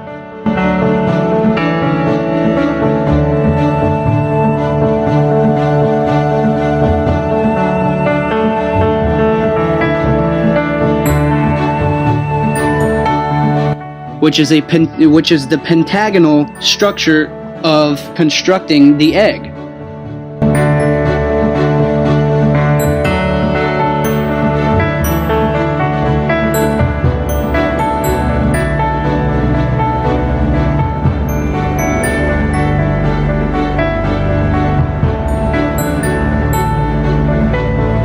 The egg can be constructed using the sine wave, which explains why the mythology is of the egg being laid upon the primordial waters, because it is constructed of the sine wave, the wave of creation.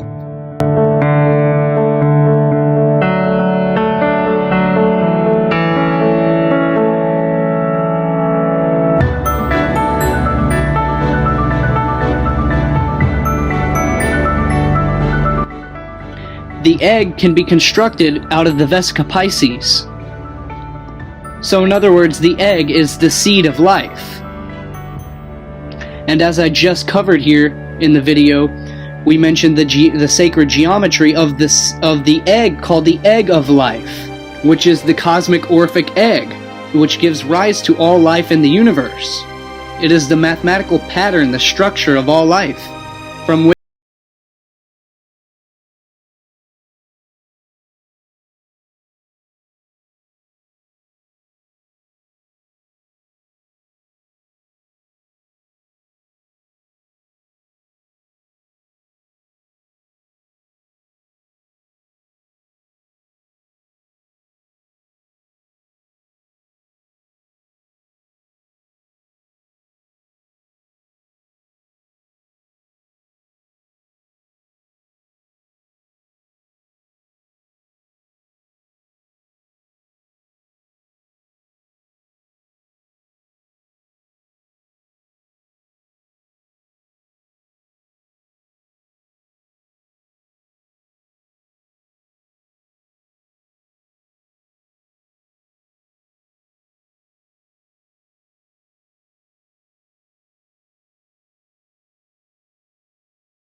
So most every creation story has the golden egg, which is laid by the bird. This is the origin of the story of the goose laying the golden egg. Again, the Egyptian creation myth of the Bennu bird, which laid the golden egg upon the primordial waters, which is the story of human life The human also emerges forth from the cosmic egg, which is surrounded by the primordial waters.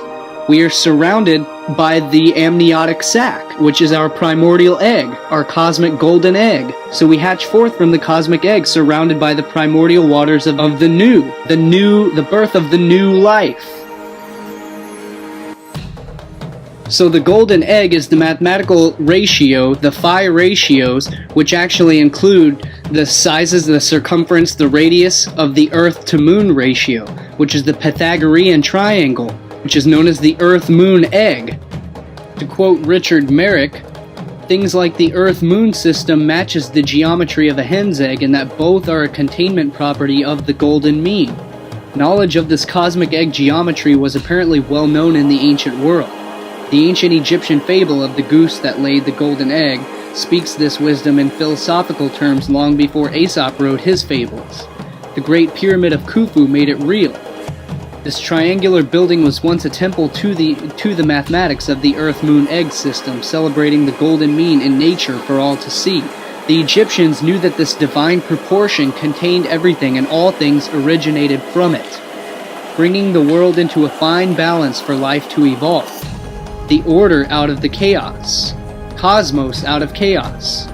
And people like Chiron Last falsely associate this to crazy assumptions and ridiculous beliefs, where it's actually the mathematical ratios, the golden egg ratio, the golden mean ratio of the Earth to Moon, the Pythagorean triangle, which was also incorporated the mathematics and the size ratios, the schematic ratios of the Great Pyramid of Giza, which also contained within it the ratios of phi and pi, and everything from the speed of light to the size, the circumference of the Earth, as well as the ratios of the Sun to the Moon, and all of these cosmic numbers, which I would love to include the clip from the revelation of the pyramids to display all of these mathematics to you, because the math is not my specialty. Victor Schauberger created implosion impeller inventions based upon this phi pentagonal golden egg.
Victor set to work to build a machine that would produce good drinking water artificially.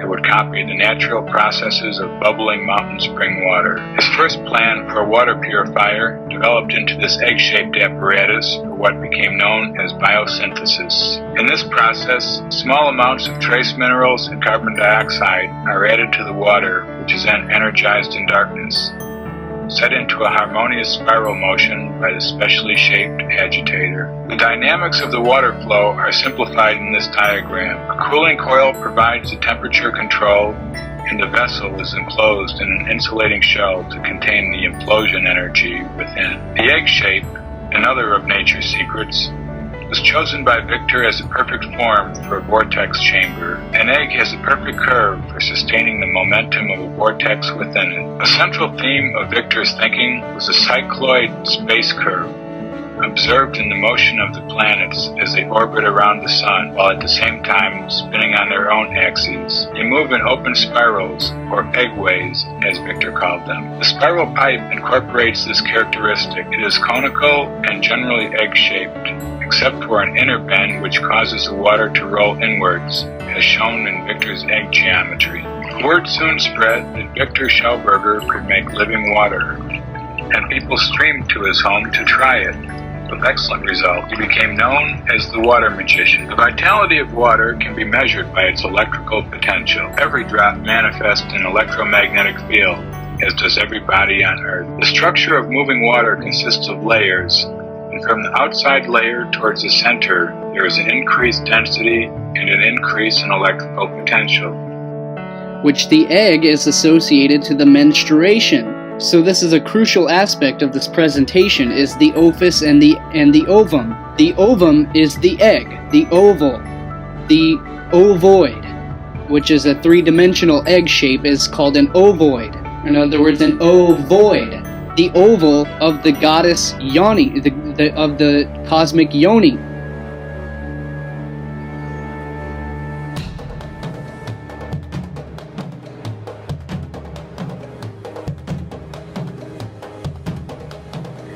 The ovum, the oval, the ovoid, the ovary,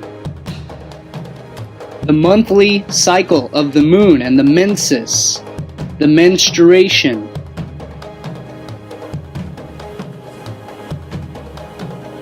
which is why the moon holds sway over the cosmic waters, over the tides of the earth, over the primordial waters of the goddess, which again the oval comes from the Vesica Pisces, the goddess vagina, the cosmic yoni. And again, the golden egg contains the golden mean spiral because it is constructed using the phi ratio, the pentagonal ratio of phi, which is the goddess, the 5, the number 5, the pentalpha of the goddess. So this brings us back to the serpent and the egg, and the ovary, which is the serpent mound, the primordial mound of the goddess, and the cosmic egg, the serpent eating the egg, or the serpent swallowing the egg, which is the fallopian tube, swallowing the ovary, which is the ovary. The ovum comes from the ovary, comes down the fallopian tube, just as the serpent consumes the egg, which is the exact depictions from the Garden of Eden, the serpent holding the egg, or the golden apple, the golden egg, which he gives to the goddess. So it's about the goddess and the creation, the fertility of life, the creation of life. The serpent and the egg, the sperm and the egg, the sperm and the ovum, which is the power symbol, the phallic and the feminine, the sperm and the egg, which is why the serpent guards the sacred fruit, the fruits of life, the egg of life. And so this again, we can bring this exactly microcosmically into the body. Once again, in a different way, is that the serpent represents the human spinal column. And that human spinal column, the Kundalini serpentine energy ascends up the spinal column to the pineal gland, inside the center of the skull, which the spinal column is the column which holds up the cosmic, which is the cosmic pillar. And the golden egg lies in the center of your brain, the thalamus, or the diencephalon, or the putamen, So again, remember from the part 2 presentation where I depicted the ganglia, or the basal ganglia, being the aureus serpent. So again, this is why the spinal column and the egg, the serpent and the ophis and the ovum, the spinal column and the thalamus within the brain, which again, this is a summation of everything that I've shown in this presentation. And again, this is the significance of the story of Jack and the Beanstalk, or Osiris climbing the ladder to heaven, and Jacob ascending the ladder to heaven, where he comes face to face with God and is names this place Peniel, or Pineal, Because again, this is the story of Jack and the Beanstalk, where he ascends the ladder, where he climbs the spinal ladder to heaven and attains the golden egg laid by the golden goose. And then he returns to earth with the golden egg, the golden mean ratio, the creation of life, bringing forth of life into matter. And how Jack is the same as Jacob, the Jack, the Jacob, Yaakov. So this is the very same story as Jacob's ladder, as Jacob who ascends the ladder to heaven, just as Osiris ascends the ladder to heaven, which again I've covered the Jacob's ladder story in the previous presentation of the series. All of these myths, these stories, and these archetypes are referring directly to the anatomy and the physiology of the human body, of the temple, the inner temple. Darkness is universally perceived as evil simply because the darkness is associated with all things representing death and unconsciousness. In other words, the nighttime, when the sunlight goes away and it dies, when all the monsters come out, when the nocturnal predators would come out and threaten the very survival of primordial man around the campfire. This is why the light is perceived as good and the darkness is perceived as evil. Because the darkness is the very basic human survival mechanism where the predators, the nocturnal predators, come out and prey upon man. Because he's not an apex predator. So yeah, because man is not a carnivore. He's not an apex predator by nature, by evolution. We've developed tools to consider ourselves apex predators, but in nature we are not apex predators. So this aspect of the fear of the dark is the very root of all human fear, especially fear of the dark.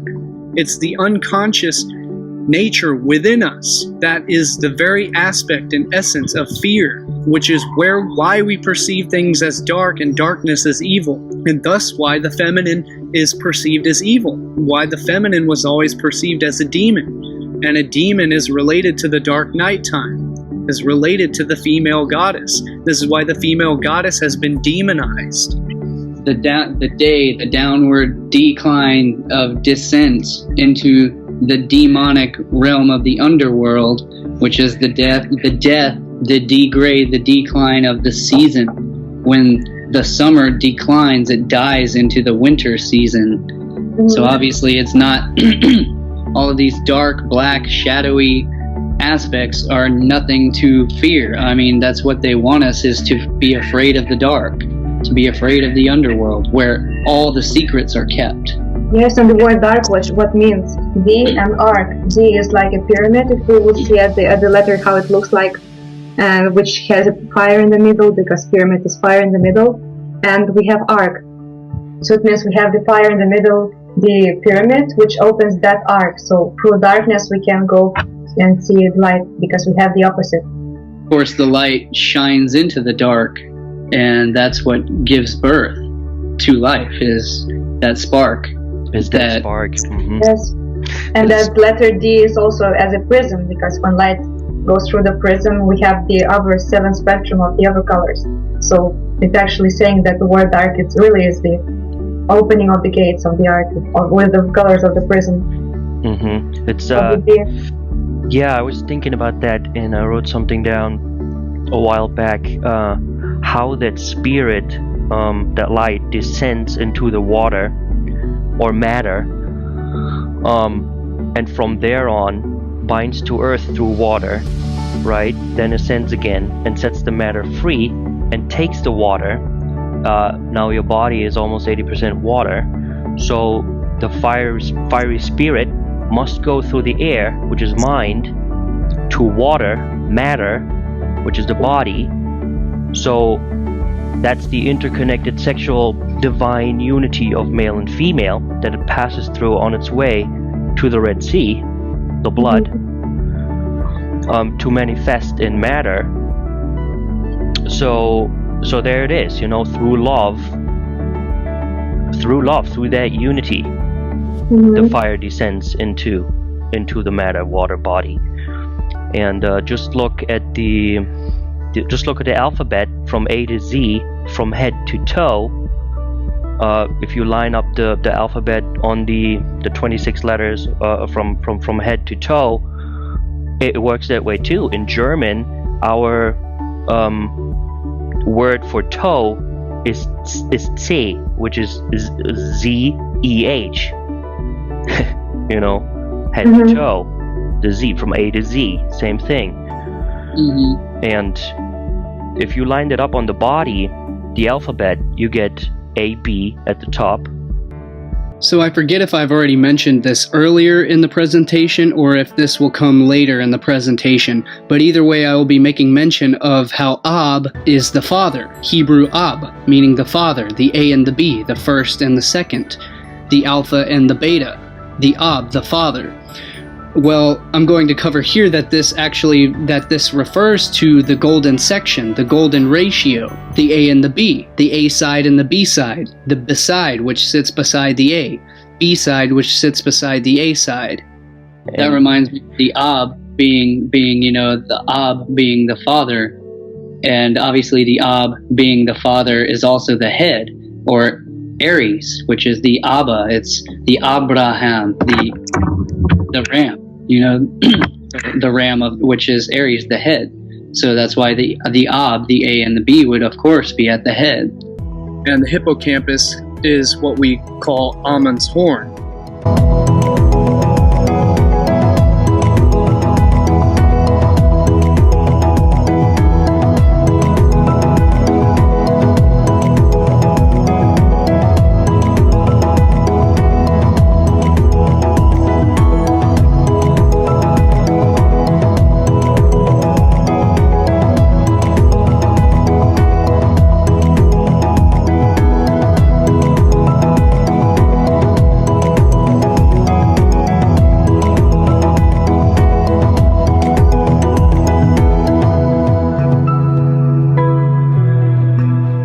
And again, how this relates to the pater, the pattern of the universe, the pattern of the creation of form, of physical form and structure in life, the physical structure of nature, the physics, the physical structure of nature, the pater, the pattern, the Ab, the father, the A and the B, the golden mean section, the golden ratio, the golden egg, the tale of Jack and the Beanstalk. And this gets me thinking about the way that male-dominated patriarchal Christian society, which has always been underlied by the female matriarchy, but it's just been covered up. The matriarchal goddess worship has been taken over by the patriarchal god worship.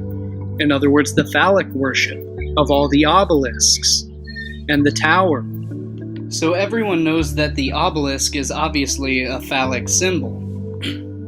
But so again, everyone knows that the obelisk is a phallic symbol. But there's obviously more to it as well. Anywhere you find the phallic sex magic, you find the symbol of the goddess as well. You find the penis penetrating the goddess vagina, the goddess yoni. So of course you're going to see that everywhere as well, such as Washington, D.C. and the Vatican. Anywhere you find the obelisk, you also find the feminine, find it penetrating the feminine as well. So there's obviously a dualistic nature to it. It's not just the phallic worship. It is a sex magic ritual. It is the union, the divine connection between heaven and earth. The skyscrapers, the phallic tower. All of these towers, these obelisks, they're radio antennas. If you compare the electrical science to the obelisk with the radio antenna, they're identical. Same with caduceus. These are radio electrical antennas.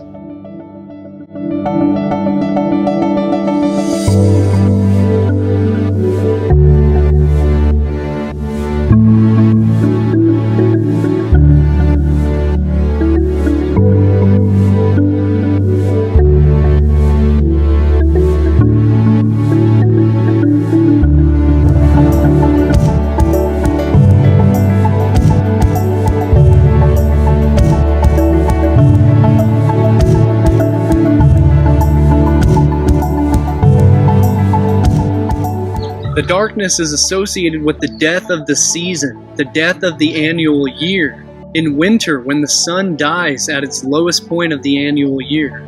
It's all related to the zodiac. It's all related to as above, so below, regarding human physical anatomy and human sexuality, and the physics of nature.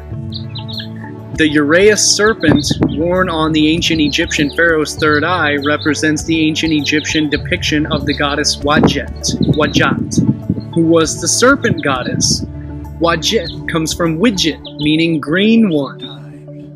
And green, the color green, represents fertility. It represents the fertility of springtime, the renewal, the rebirth, as in the serpent, the green serpent, the rebirth, and the re-emergence. As the oldest deity and the patron goddess of the Egyptian pantheon, she was associated with the land and depicted as a snake-headed woman or a snake, usually an Egyptian cobra. The ancients observed how the snake moves in the most sacred manner of any creature on this planet. It moves in undulations, in ebbs and flows, in a sine wave pattern, just as the wave fields of physics and mathematics, holding all the wisdom and the knowledge of the universe in its simple fluid motion. The fluidity, the fluid dynamics of the wave, the sine wave. Walter Russell said that the secret of the universe lies in the wave.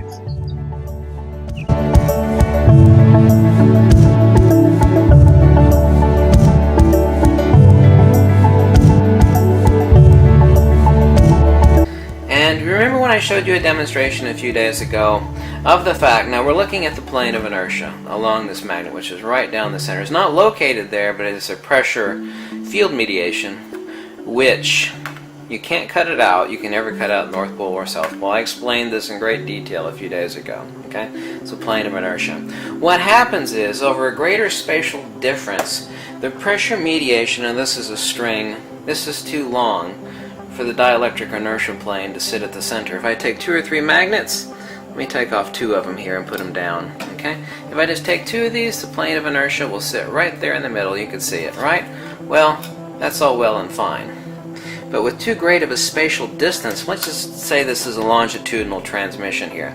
This is really long. The plane of inertia can't sit at the middle here because there is too much spatial phase between this end and this end. So it cannot exist as a plane of inertia. Mother Nature works by simplex pressure mediation. So how does Mother Nature distribute, and I talked about this the other day, distribute the plane of inertia when the plane of inertia is too huge, i.e. a longitudinal transmission like this? As I showed you, if you're able to look up close, and you can buy a set of these if you want, these are just like 2mm cube neodymium iron borons. It distributes itself in a double helix and a vortex, exactly like, except this time it is inverse to light. Now the circuit of light, listen closely here. You better damn pay attention closely here, okay? In regular light is a coaxial circuit. We have transverse electrical and magnetic and a longitudinal plane of dielectric pulses. Actually, excuse me, the pulses are right here, where the electrical and magnetic are at their null point, okay? And with increasing frequency, like blue light, towards the blue end of the spectrum, we have more pulses, which is why we have, this is also the explanation for the photoelectric effect, which Einstein won a Nobel Prize for, but he made correct observations but incorrect conclusions. This is why we have more units of power on, like, say, blue light, okay, as opposed to red light. We could say this is red light and this is blue light. Okay, well, that's fine. We have transverse electrical and magnetic field perturbations resultant to the longitudinal dielectric pulses which exist here. The longitudinal, this is a coaxial circuit. You know what a coax cable looks like, right? You know, it has an outer sheathing of copper and a central conductor core. Coaxial circuit. Light is a coaxial circuit. We have electrical and magnetic transverse, okay? And we have longitudinal dielectric pulses, which occur here. Okay, now these are the power. By the way, this little thing right here is what the idiots of quantum mechanics and general relativity called das Lichtquant, or what the common idiot calls a photon. There's no such damn BS as a photon. It doesn't exist. It is a misunderstanding of a dielectric pulse. Okay? Misunderstanding. Big time misunderstanding. So, what does this have to do with high power? Not just power transmission wirelessly. We can do that. But high power, high directionality, non-lossy, meaning it's not, you spray out a water hose, water goes left, right, goes all over the damn place, right? A lot of it, you shoot out 100% of it, but only 10% of it reaches the target at the end, right? Okay, lossy. Some people are like, what are you talking about when you mean lossy? It means you shoot out 100%, but only 10% reaches your target.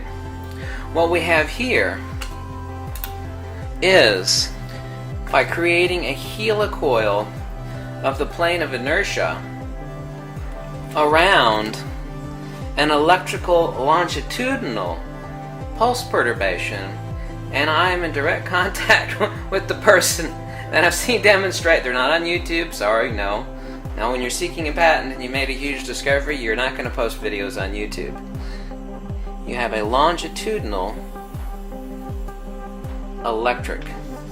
So now, at every transverse, we have the dielectric in a double helix, or the plane of inertia, that is corkscrewing around a pulse perturbation. And so what we're able to have is the holy grail of all humanity, that which, let me make a point here, the holy grail of what everybody's been scoffing at Nikola Tesla. Oh, that's not possible. No, that's not possible. The holy grail of what Nikola Tesla said was possible. And we said, no, it's not possible. Well, it is possible. Longitudinal, wireless, high voltage transmission. Here's the real holy grail in actuality. At least this is what my buddy calls it. Wireless, high voltage transmission. So in other words, this is why the serpent represents the tree of knowledge. This is why the snake is always associated with wisdom and knowledge, and why the snake portrayed this knowledge and the wisdom to mankind, just as Prometheus stole the fire from the gods and gave the fire to mankind, to humankind.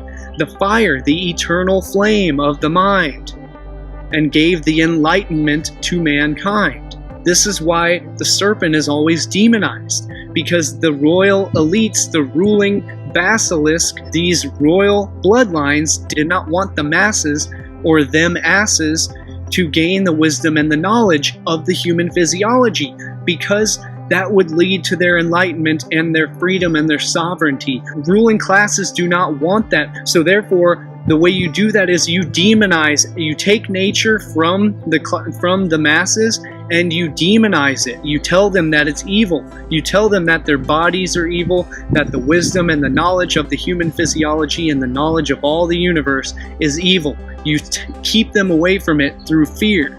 You tell them to fear it at all costs. Therefore, they will never awaken. They will never have knowledge. That is how you control humanity, is through the control of knowledge and wisdom.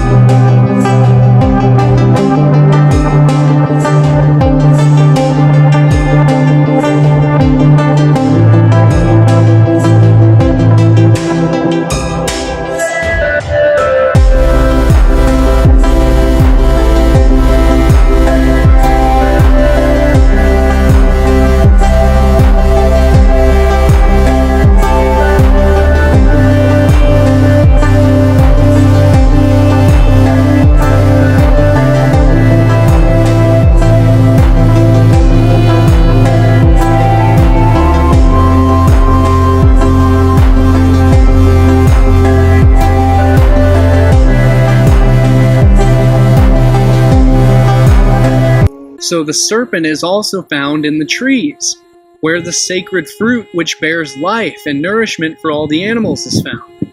And this is why the snake could be perceived as the guardian of the fruit of life, the fruit which humankind evolved, developing knowledge and wisdom, was from eating the fruits of the tree, the juicy fruits of Mother Nature, The fruits of life, which this planet is a garden where the fruit trees grew all around in tropical regions, very temperate, very moderate climate, where the fruit was abundant, and the fruit is the most dense, is the most nutrient dense and most nourishing food on the face of this planet. It's the simplest food to digest. It is the ideal food of humankind.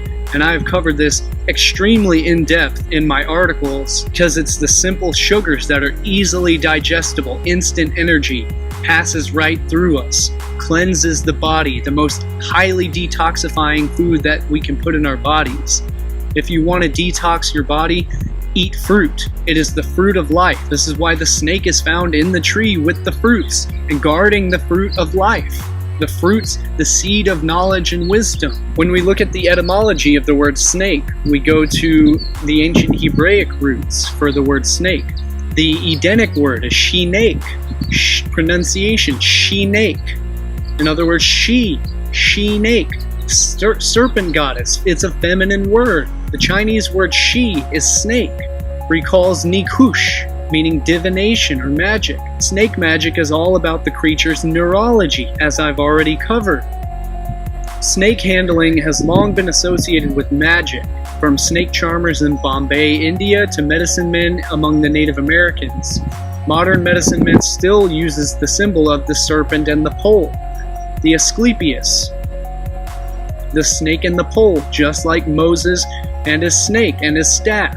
In other words, his phallic pole, and his serpent, which the serpent represents the goddess. From ancient Greek, the Pythia, Python, which is why today we still find the serpent goddess dancing with her phallic pole. The pole represents the male, where the snake represents the goddess, the female.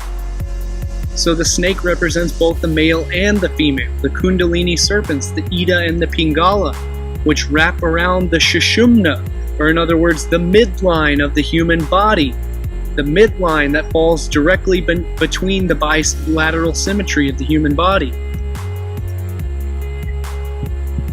Snake is from Anglo-Saxon snaka, or esnaga. Snaga, Sanskrit meaning serpent, the Nagas.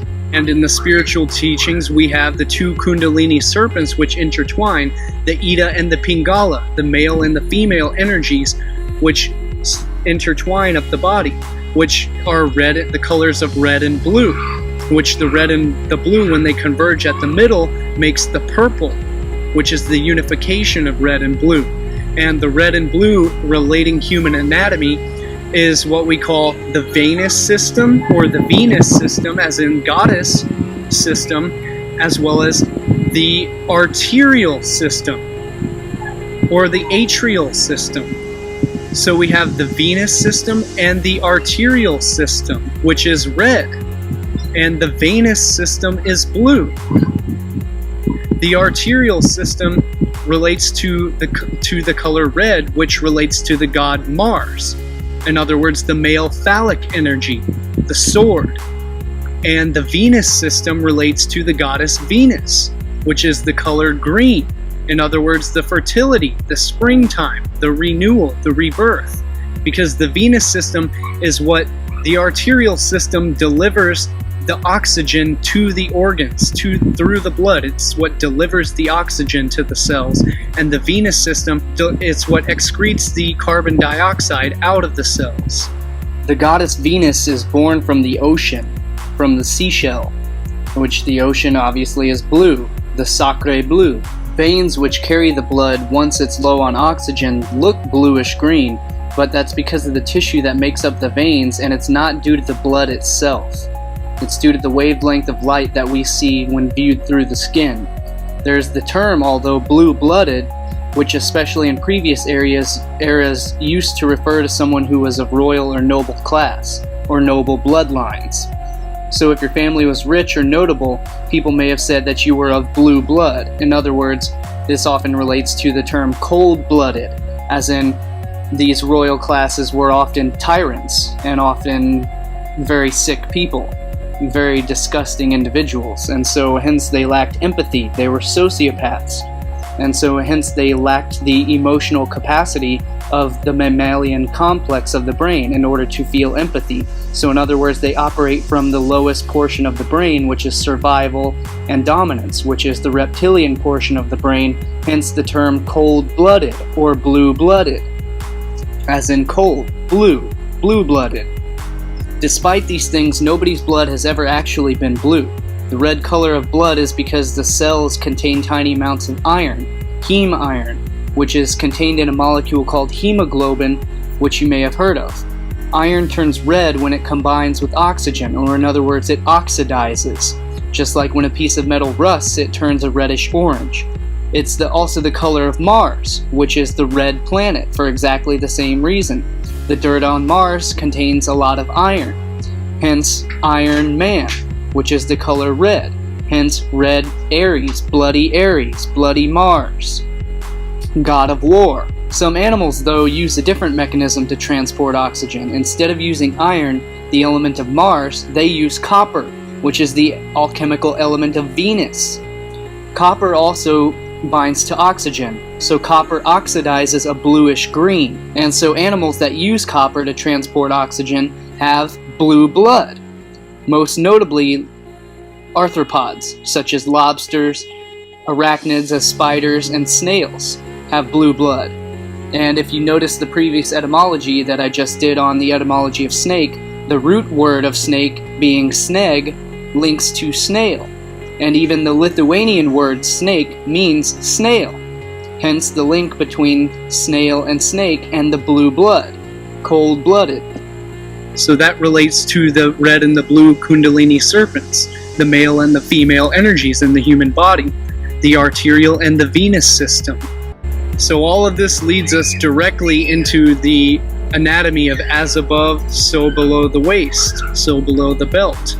The correspondence of the sexual organs to what is below the belt to what is above the belt. Again, the pineal gland is the only gland in the one of the only glands in the human body, and it's the only gland in the human head that is unpaired, or in other words, it's asymmetrical. It's azygous, meaning it falls at the direct midline of the bilateral symmetry of the human form. So the only other organs in the human body that fall directly at the direct midline of the human bilateral symmetry is first the pineal gland, then you have the thyroid gland, then you have the thymus gland, and the only other gland that falls directly at the midline of the Sushumna, the third pillar of the human body, is the penile gland, or the female clitoris, directly azygously, asymmetrically in the midline of the human body. And now I'm going to cover the direct connections between the pineal gland and the penile glands, female clitoris and the male glands. The glands means acorn in Latin, also used of acorn-shaped things, which is etymologically linked to gland, from Latin glandula, gland of the throat or tonsil, diminutive of glands, meaning acorn, nut, acorn-shaped ball, which I will be getting into here in just a moment in the presentation. Pay attention, notice the shape of these glands, the shape of the organs that I am showing you. Notice the small acorn shape. As I mentioned previously in the presentation, the shape of the omphalos stone, the pine cone or the acorn shape, the Fibonacci phi ratio golden spiral, the hypertrochoid pattern, because this aspect is key. And I figure we'll start at the top, basically at the top of the anatomy, to again link what I was describing, again the connection between the pineal gland and the penile glands, as we can obviously see the geometric similarity as well as the obvious symbolic similarity, the same representation, as well as what we can see here at the base of the thalamus. We can see that is where the pineal gland is located, and at the base of the penile glands is where we find the penile frenulum, which in the female anatomy, right here at the base of the glands, of the frenulum of the glands, would be the clitoris, in the female anatomy what would be called the frenulum clitoridis. And again, as I had just mentioned, how the pineal gland is one of the only azygous glands within the human body, again following the direct midline down the center of the human body, or the sushumna, the midline, the third pillar of the human body, in the direct center of the bilateral symmetry of the left and right halves of the body. So again, one of the only other glands that falls along that midline is, you go all the way down, you've got the thyroid, the thymus, and then in the male anatomy it goes down to the penile glands, is the only other gland in the male body that falls at the direct midline of the human body. And that corresponds in the female to the clitoris and the uterus. And again, I mentioned previously in the video about the pineal gland and the brainstem, or the pons and the medulla, as well as the thalamus, corresponding to a snake, corresponding to the Uraeus serpent of ancient Egyptian symbolism. And again, the pineal gland being the parietal eye, the snake eye, the eye of the snake, the one-eyed, the all-seeing eye, the one-eyed snake, which again directly corresponds to the penile glands, as well as this looks exactly like the clitoris in the female anatomy. And again, at the frenulum is exactly where the female clitoris would be located. So it's interesting, again, we have the Uraeus serpent, and it's funny how the male serpent, or the male penis, the male snake, excretes something called urea, which is the main component of urine. So you have the Uraeus serpent and the urea. But again, what corresponds to the male also corresponds directly to the female. So again, I just showed a slide with the markings on its hood, which obviously resembles a penis, but what most don't immediately recognize is that it also directly corresponds with the female uterus and the ovaries. So again, what corresponds with the male is exactly correspondent to the female as well, because again, as I showed just a minute ago, both of the genitalia are exactly the same. There is no difference, other than the uterus, which is correspondent to the prostate. But again, the male anatomy is exactly correspondent to the female.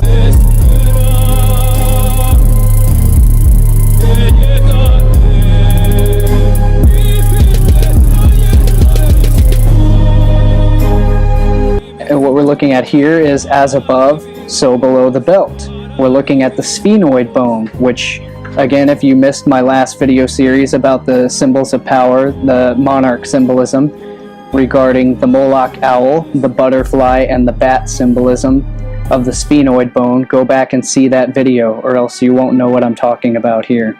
So we're looking at the sphenoid bone, and as above, so below the belt. We're looking at the pelvis compared to the sphenoid bone, and we can see the obvious correspondence here. And what I failed to mention, I believe, in my last video, was this point right here, letter D, is actually what is called the vaginal process. So again, the vaginal process is located directly in the center point of the sphenoid bone. And in the pelvis, we would have the vaginal process would sit at the exact corresponding point.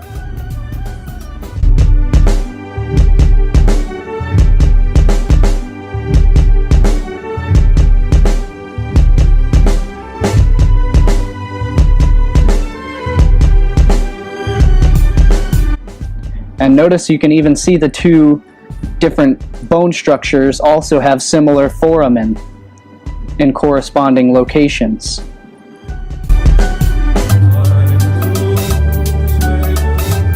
And I found this image, surprisingly, as I was actually looking for the Vesica Pisces to relate to this innermost chamber here in the brain as well, to relate it to how certain segments of the fornix here directly correspond geometrically to the vagina, as well as the pineal relating to the clitoris, and I'll show that geometry here in a second. But what we can see is the Vesica Pisces here related to the geometry of a butterfly. So again, the Vesica Pisces relating to the innermost chamber here, the first, second, and third ventricles of the optic thalamus. And here, as I was just mentioning, we can see, again, which I mentioned was the innermost chamber, the fornix, the third ventricle, as well as the first and second ventricles of the optic thalamus. So this is an image that I found quite a while ago of a CT scan of the human brain is what we're looking at here.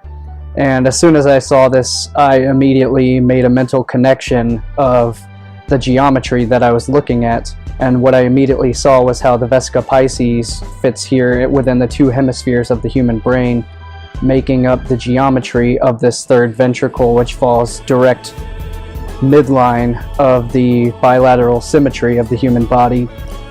And so what we're looking at directly corresponds to the female vagina, or in other words, here we can see the prepuce right here of the clitoris, and here would be the clitoral frenulum, the frenulum clitoridis, which, as we can see, directly corresponds with the brain.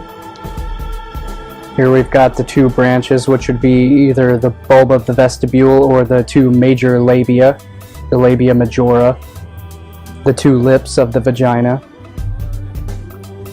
and again the frenulum of the clitoris, the frenulum clitoridis, here at the top, which joins the two. And yet again, as I was just describing, we can see the obvious geometric similarities and the correspondences between what is as above to what is below within the female anatomy. And again, as I was mentioning, we can see the similarities. You have the clitoris and the frenulum clitoridis, the body of the clitoris, within the human brain as well, as we can see the exact same corresponding geometry. And again, the Vesica Pisces making up the two hemispheres of the human brain, or at least the third ventricle within the human brain, the optic thalamus region, the ophthalmos, the all-seeing eye within the human body.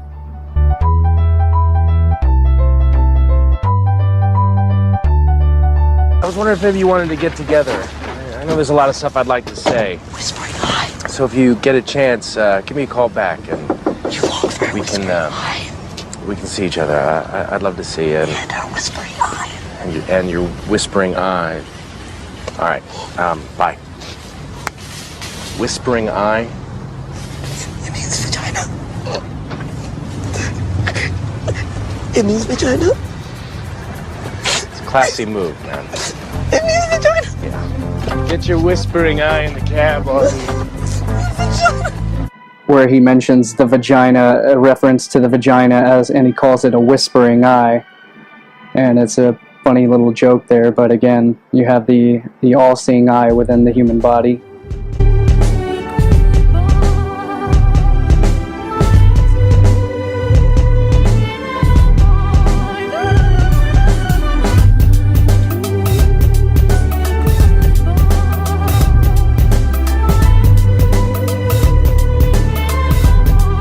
And so, as is obviously apparent, as we know, is that the female anatomy has two sets of lips. You've got the lower lips, the labia majora, as well as the labia minora, and then you've got the obvious two lips of the mouth. And as I was just mentioning, within the optic thalamus region of the brain, I was mentioning again the frenulum clitoridis, as we could see in the human brain, and here we are looking at the correspondence between the tongue, and this image is flipped upside down to mirror the image of the frenulum clitoridis, which would actually be this invisible section right here on the outside, just beneath the clitoris right here. But again, we're seeing what is called the lingual frenulum, in other words, the lingual, etymologically linked to tongue, as in from Latin lingua, relating to the tongue. And again, I mentioned the female anatomy having two sets of lips. which refers to the word labia, which means lips,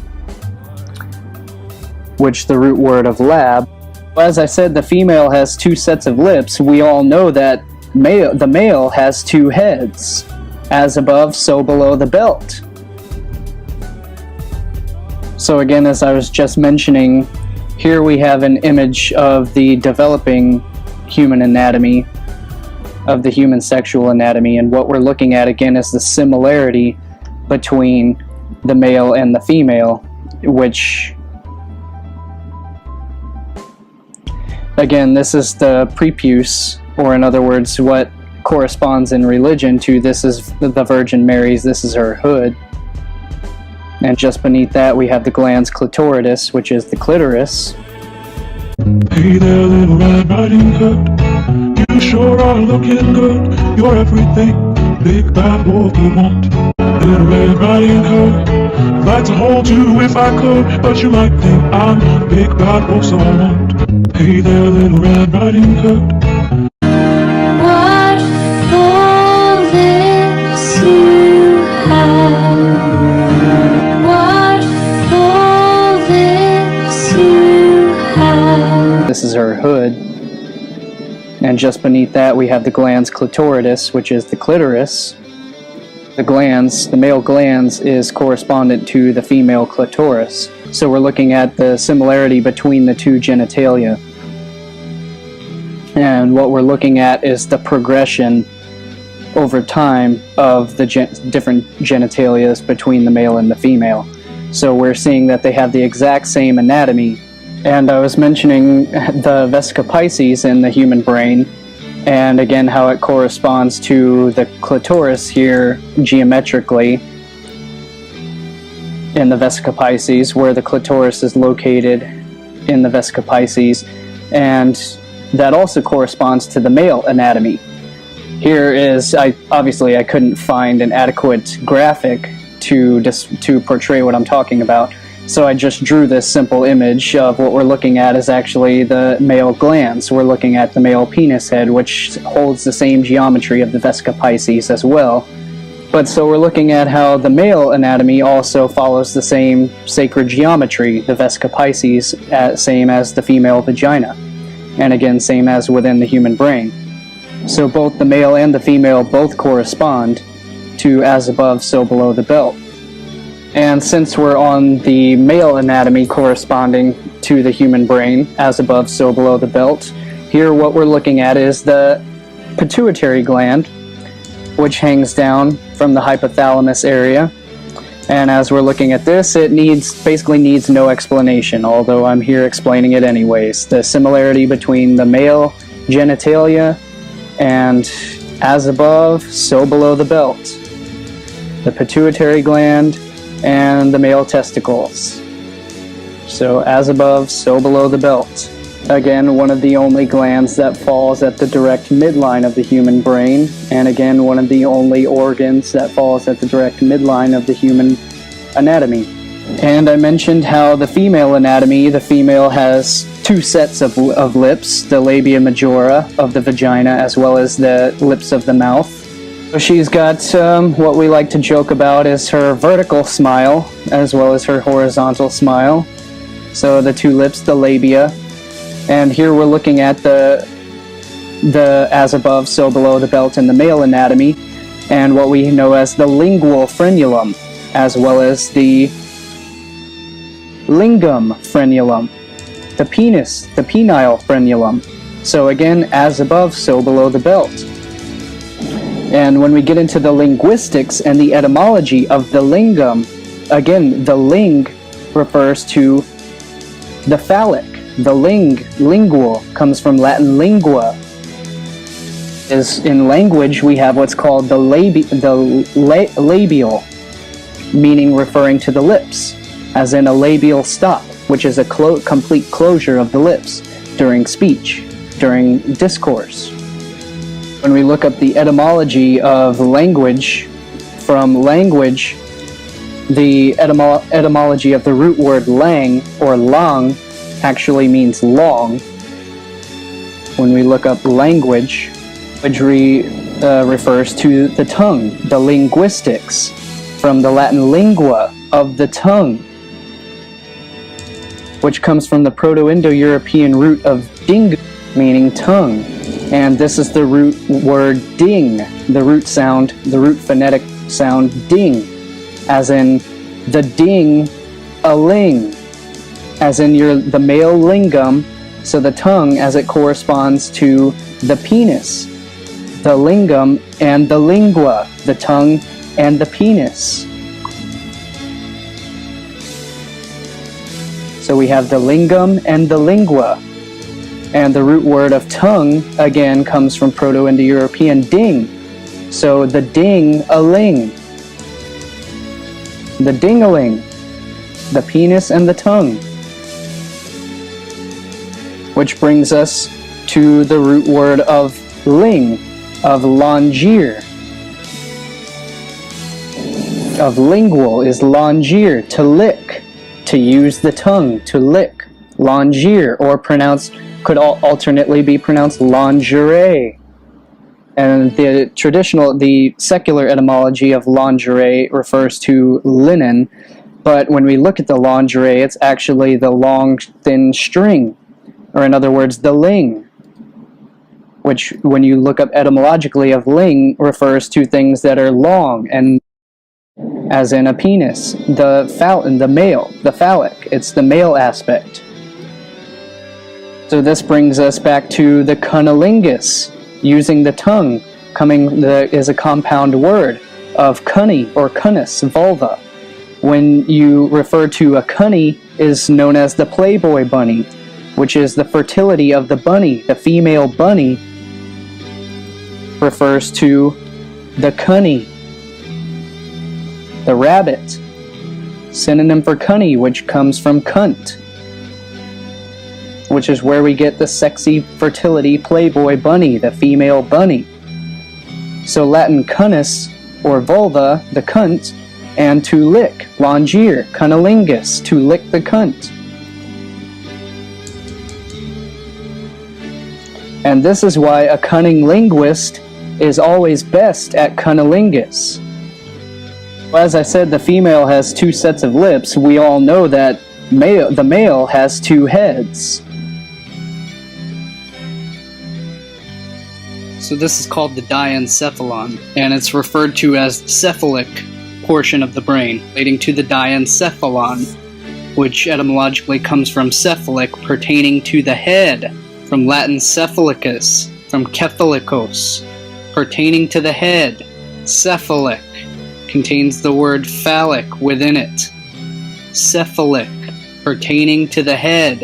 As above, so below the belt. This brings us to the direct correspondence between the vocal cords and the vagina of as above, so below the belt. Therefore they shall know in that day that I am who speaks. Behold, I am. The vocal cords, along with the vagina, and as I'm covering here, as well as the third ventricle of the brain, are all represented correspondents of the all-seeing eye and the triangle, as I'm covering here in this segment.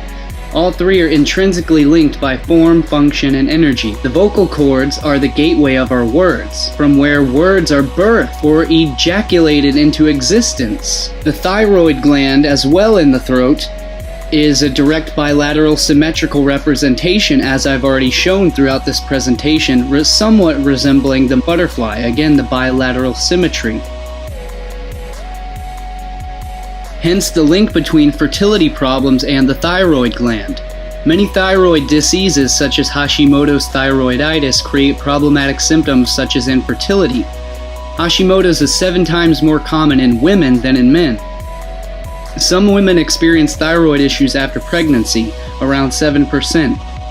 Abnormalities in the thyroid function, and particularly hyperthyroidism, can have an adverse effect on reproductive health and result in reduced rates of conception, increased miscarriage risk, and adverse pregnancy and neonatal outcomes.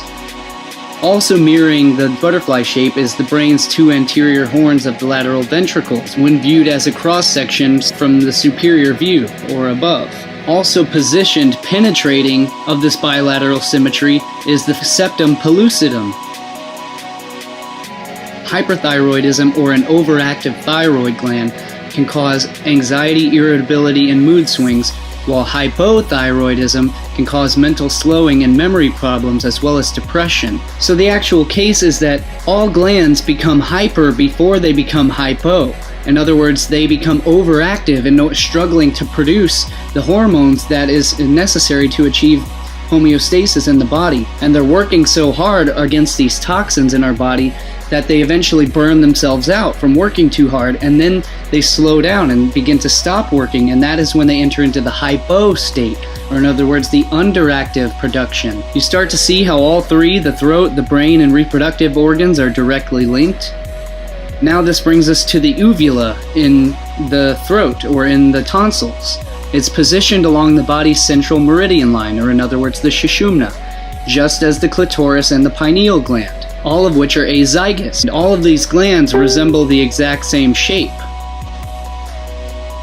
Which brings us back to what I wanted to show, how the clitoris directly corresponds. Clitoris comes from the related Greek noun form kleis, which has a second meaning of a key, a latch, or a hook, which is why the clitoris is like a latch or a hook on a door.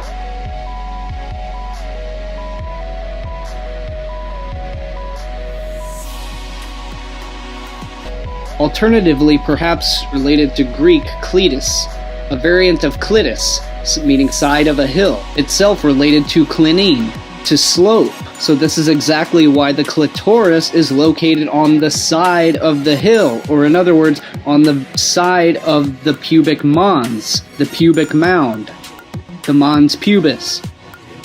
From the same root as climax, and with the sense of little hill. Some ancient medical sources give a supposed Greek verb, klitoriazine, to touch or titillate lasciviously, to tickle. Compare German slang, der Kitzler, clitoris, literally the tickler. So this brings us to climax. Climax comes from Greek climax, literally ladder, from the root of klinine, to slope, which is the same root of clitoris. Series of steps by which a goal is achieved, to escalating steps. High point of intensity or development. So again, the steps, the ascension, the ladder to heaven. This is exactly why the climax, this is exactly why the climax is the culmination of the ascension of the ladder to heaven, which is why the orgasm is the experience of the rising of the energy to a heavenly experience, to a culmination, which I will explain further here in the presentation, which takes us back exactly to the direct linguistic as well as symbolic and functional correspondence. So the glans is literally the shape of an acorn, just as most glands. From Latin glandula, gland of the throat or the tonsil.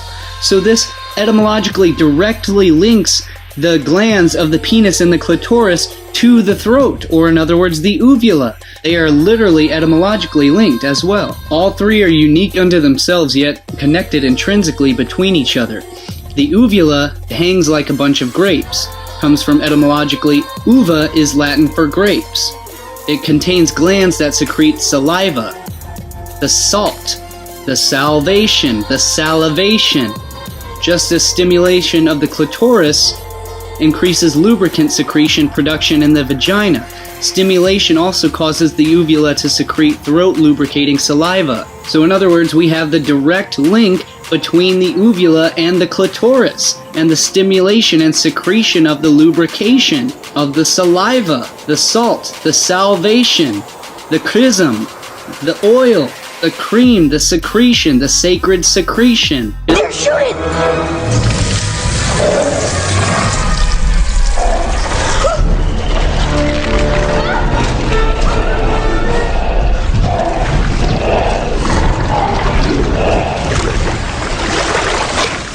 If those are the teeth, and that's the tongue, then that must be the uvula. Oh, so it's a girl house. What? It's been suggested that the uvula is primarily an accessory speech organ, which is indeed what it is. The uvular sound is not present in any other life form but humans, and it is language which defines us from all other animals. In many languages, the uvula is used to articulate a range of consonant sounds, known as uvular consonants. It's responsible for the voiced uvular trill, written in the International Phonetic Alphabet as R. In the movie Deep Throat, a doctor identifies the main character's uvula as being her missing clitoris.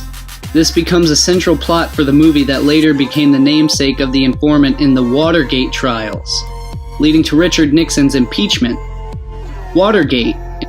Interesting term. Stargate, the gateway, the gate of God, her gateway, her Watergate. In other words, the uvula produces the saliva, or the liquid, the fluid. It's the Watergate.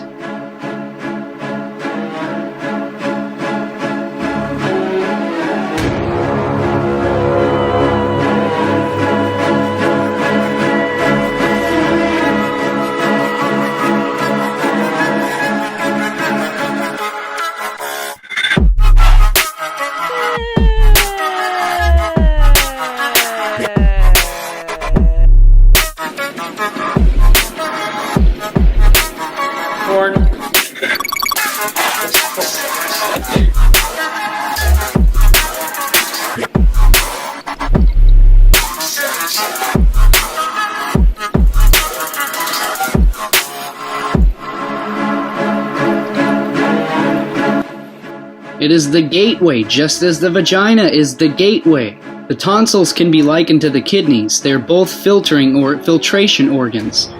And the tonsils are actually a giant lymph node within the body. They filter out toxins, and they should never be removed from the body. Removing your lymph nodes is literally like removing a septic tank from your sewer system. It will destroy the entire waste system, causing toxins to build up inside the body and causing disease and major issues to arise from that.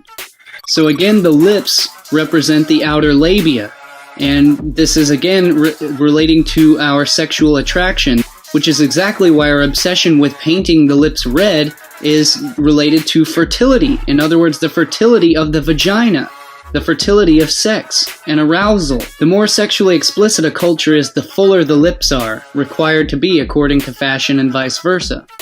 What full lips you have. What full lips you have. Look at that flesh, pink and plump. Hello, little girl. Tender and fresh, not one lump. Hello, little girl. This one's especially lush, delicious. Hello, little girl.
So again, throughout this presentation, throughout the full presentation, I've covered the significance of the snake as well as related to sex and fertility. So during sex and procreation, we instinctively taste and explore with our tongue. We protrude it and flicker it and lick the skin and orifices of our partner. Humans also possess archaic remnant of the vemeronasal sensory organ of the snake, the reptilian vemeronasal sensory organ, which is called the Jacobson's organ, that snakes rely so heavily on to survive. They're paired organs, smell receptors, located at the base of the nasal septum and the roof of the mouth in amphibians and reptilians, used to detect pheromones, or chemical messages that carry information between individuals of the same species. So humans also detect these pheromones, and we also have vemeronasal sensory organs, and we also use our tongues to explore during sexual acts. If you look inside the mouth of a snake, you will actually see the obvious identifiable resemblance to the female genitalia, not to mention the obvious overall phallic symbolism of the snake. So again, the serpent represents the male as well as the female. Serpent is essentially a living reflection of the human sexuality. So the inside of its mouth is female and the outside of its body overall is male, phallic, just like the throat.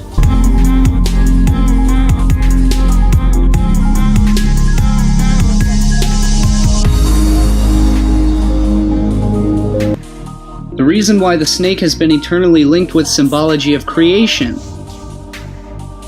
in other words, procreation. The Ouroboros is the snake eating its own tail. The snake is inserting its phallic tail into its feminine mouth.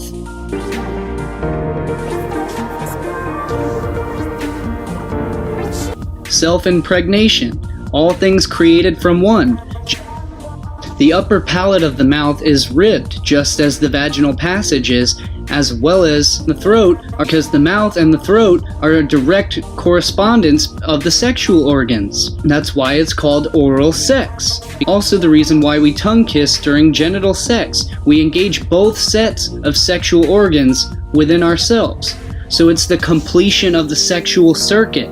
The kiss, the tongue kiss, is the completion of the circuit that is created with the positive inserting into the negative of the sexual regions of the genitalia. So this is one of the reasons why prostitutes don't kiss, because it's a sacred sexual circuit that invokes the complete energetic immersion of the two partners as it starts to invoke life energy. So in other words, it's the cycle of creation. It is the Ouroboros, which happens when we make love while kissing deeply and adding to the menu of ecstasy the main ingredient, which is the brain, which is the mental creation, which is the etheric creation. So this exact correspondence is exactly why the mouth, the vagina, and the inner penis all comprised of mucous membranes. In other words, the salty secretion. And this is why all of these glands and organs are affected by the same infective diseases such as thrush, herpes, chlamydia, gonorrhea, syphilis, HPV and HIV, etc. That's why all of these things are transmitted through mucous membranes. The overall external image of all the throat organs collectively contained in the muscles has a phallic resemblance. So this again is the direct union of the reproductive organs between the masculine and the feminine, reflected identically in the throat, as above, so below the belt. From inside you see the female, and from outside you see the male, just like the snake. And again, inside the vocal cords and the throat, we see again the Masonic symbolism of the square and the compass, of the diamond, the as above, so below, as well as the twin pillars which flank the throat or the thyroid gland, such as the carotid artery and the internal jugular vein, which represent the twin pillars of Jachin and Boaz.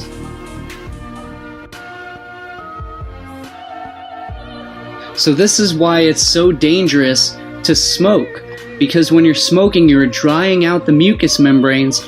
You are literally burning the cells within the throat, and it dries out the mucous membranes, and it creates inflammation, and it toxifies these organs. It toxifies the filtration organ of the tonsils, and it specifically toxifies the thyroid gland, which is right beneath the vocal cords. This leads to the mutation of the sounds and the energy that is omitted from these organs, from the vocal cords.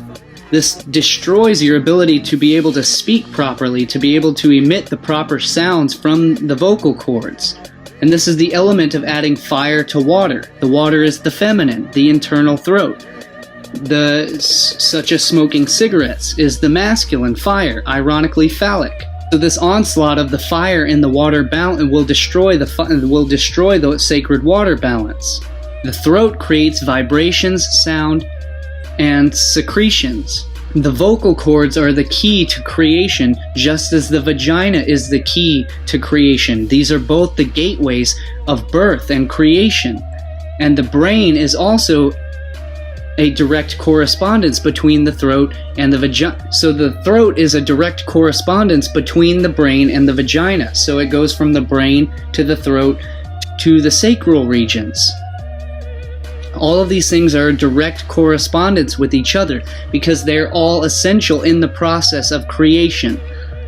You create mentally, and you create vocally and verbally, and you create physically with your genitalia. This is the genesis. This is the birth of the Holy Trinity. The vibration, the thought becomes the vibration, becomes the sound. And the light then becomes matter. God is in the vibration. When air passes through our vocal cords as we speak or sing, they create a series of sound waves, which we can hear. This series of sound waves we call vibration. The vocal cords create the initial vibrations.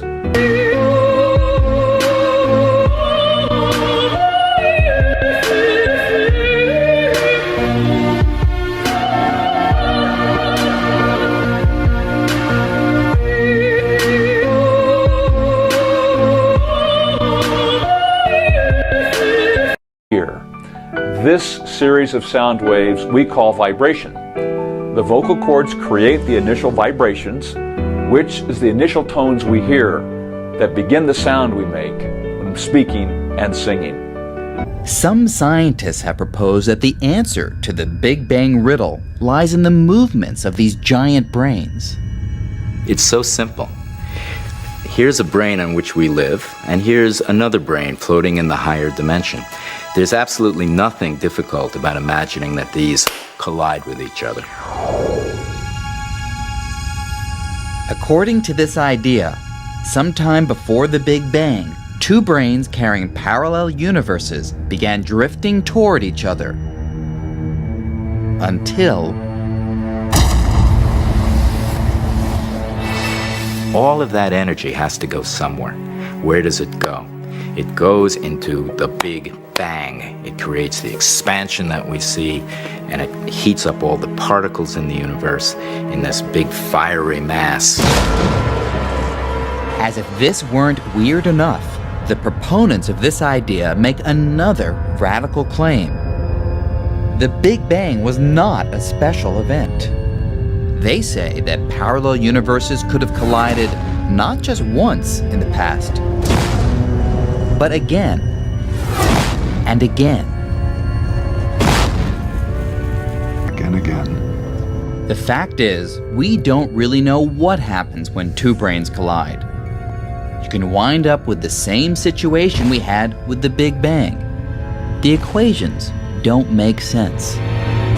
They have to make a lot of assumptions in their models, and I don't think they've really solved the problem of the Big Bang in string theory. Now watch and listen as these vocal cords create the vibrations that become our voices.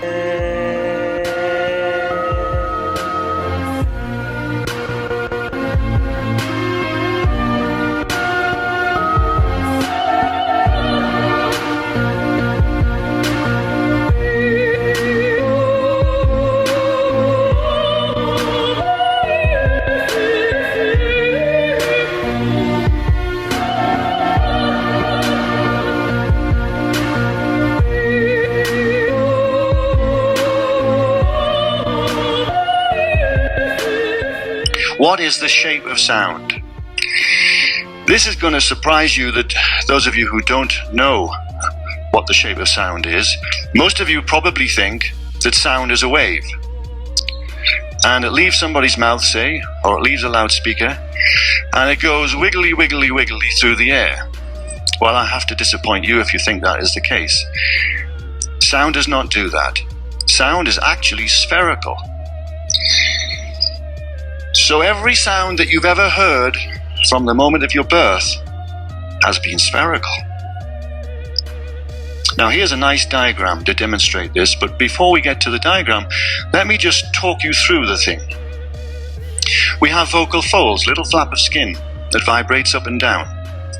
What happens in the throat when that little flap of skin vibrates up and down because of the passage of air coming up from our lungs is that a little pearl of sound is created. Here it is, that little pearl. It's a tiny little pearl, spherical pearl of sound. Rapidly expands up our throats, through our mouths. Some of it goes up through our nasal cavities. Two bubbles are formed, one in front of our lips, and one comes down the nasal cavity and joins the main passage of sound out through the mouth. And in a split second, we have this beautiful bubble of sonic energy standing in front of our lips. Of course, it doesn't stand, it actually is moving very fast, but if you can just visualize it statically for a moment. So here it is. Here's the little bubble coming out of the mouth. And on the surface of that bubble is a beautiful pattern. And that is the pattern that represents all the structure in your beautiful voice. And of course, as I said, it doesn't sit there. It rapidly expands away at round about 700 miles an hour. So it's quite hard to kind of visualize, but you can see here a very large sphere that's been drawn just to give you the impression that it's moving away from the head. And there's a guy standing, blowing bubbles. And you can see straight away, I think you can see on that there's a lot of structure in the bubble.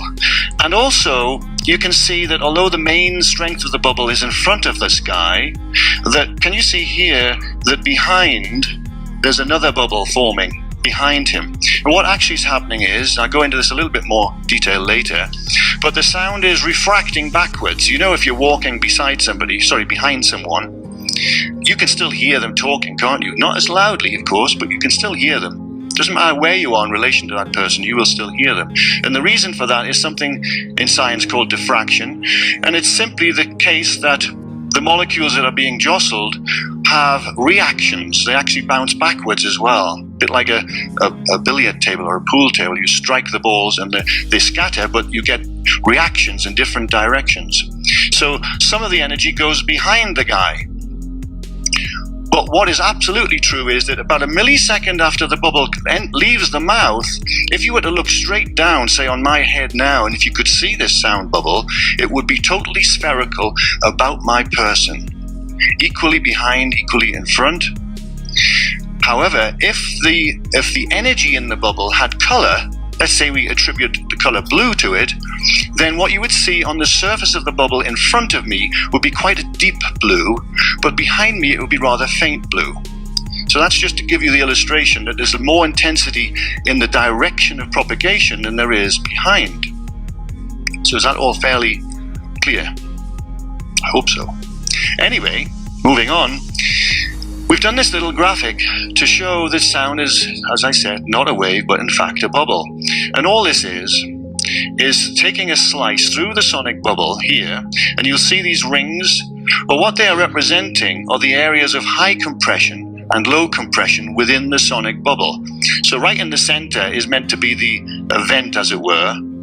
Whatever the event is, it could be my voice, it could be a hand clap, it could be anything, but that's the event right in the center. And then it expands outward in this spherical way, creating areas of high pressure and low pressure.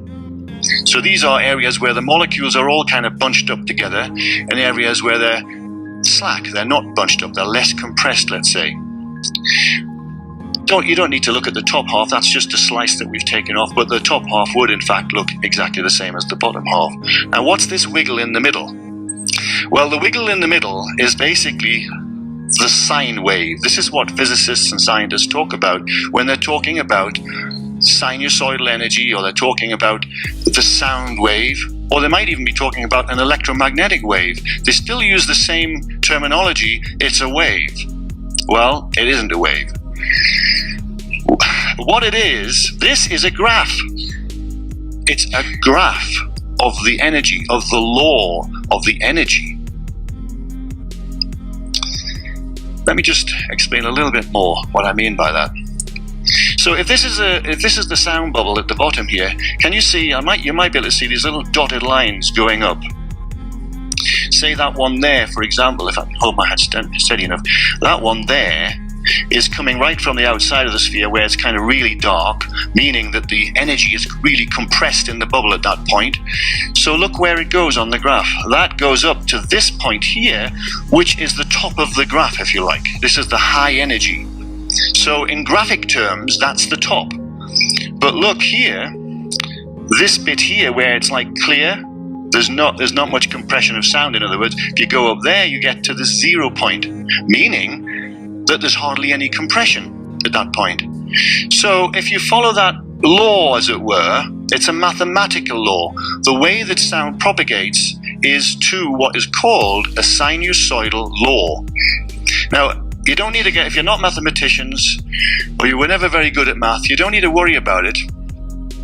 The main thing to remember about this sinusoidal law is that energy can never go from point A to point B instantaneously. It's impossible. To do that, you'd have to exceed the speed of light, and you can't do that. Well, I don't believe you can. The point is that anything, take a pendulum swinging backwards and forwards, it can't go from this extreme to this extreme instantaneously. It takes time. And as it goes backwards and forwards, so it builds up its velocity, comes to a halt, reverses direction, and goes back the other way. This is a periodic motion, backwards and forwards. And that's what sound does. So as this sound sphere is expanding, it is not only expanding, but the outside of it is kind of trembling. It has a tremor. And it's the tremor which is the sound. Yes? And that is what that graph is all about. It's actually showing us that the law of the energy looks like a wave. And this is where the big confusion has come in science. Scientists everywhere talk about sound waves. They also talk about electromagnetic waves. So I need to put you straight on that as well.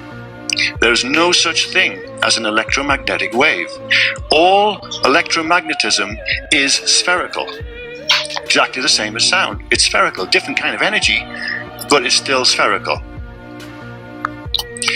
It might be hard to swallow, but as I said, open your hearts, and maybe it'll go in. So this is why the language is so important. And this refers to the languages that were dispersed in Babylon. And Babylon, or Akkadian Bavalim, is the gateway of God. In other words, the vaginal, the throat, the vibrational gateway of God.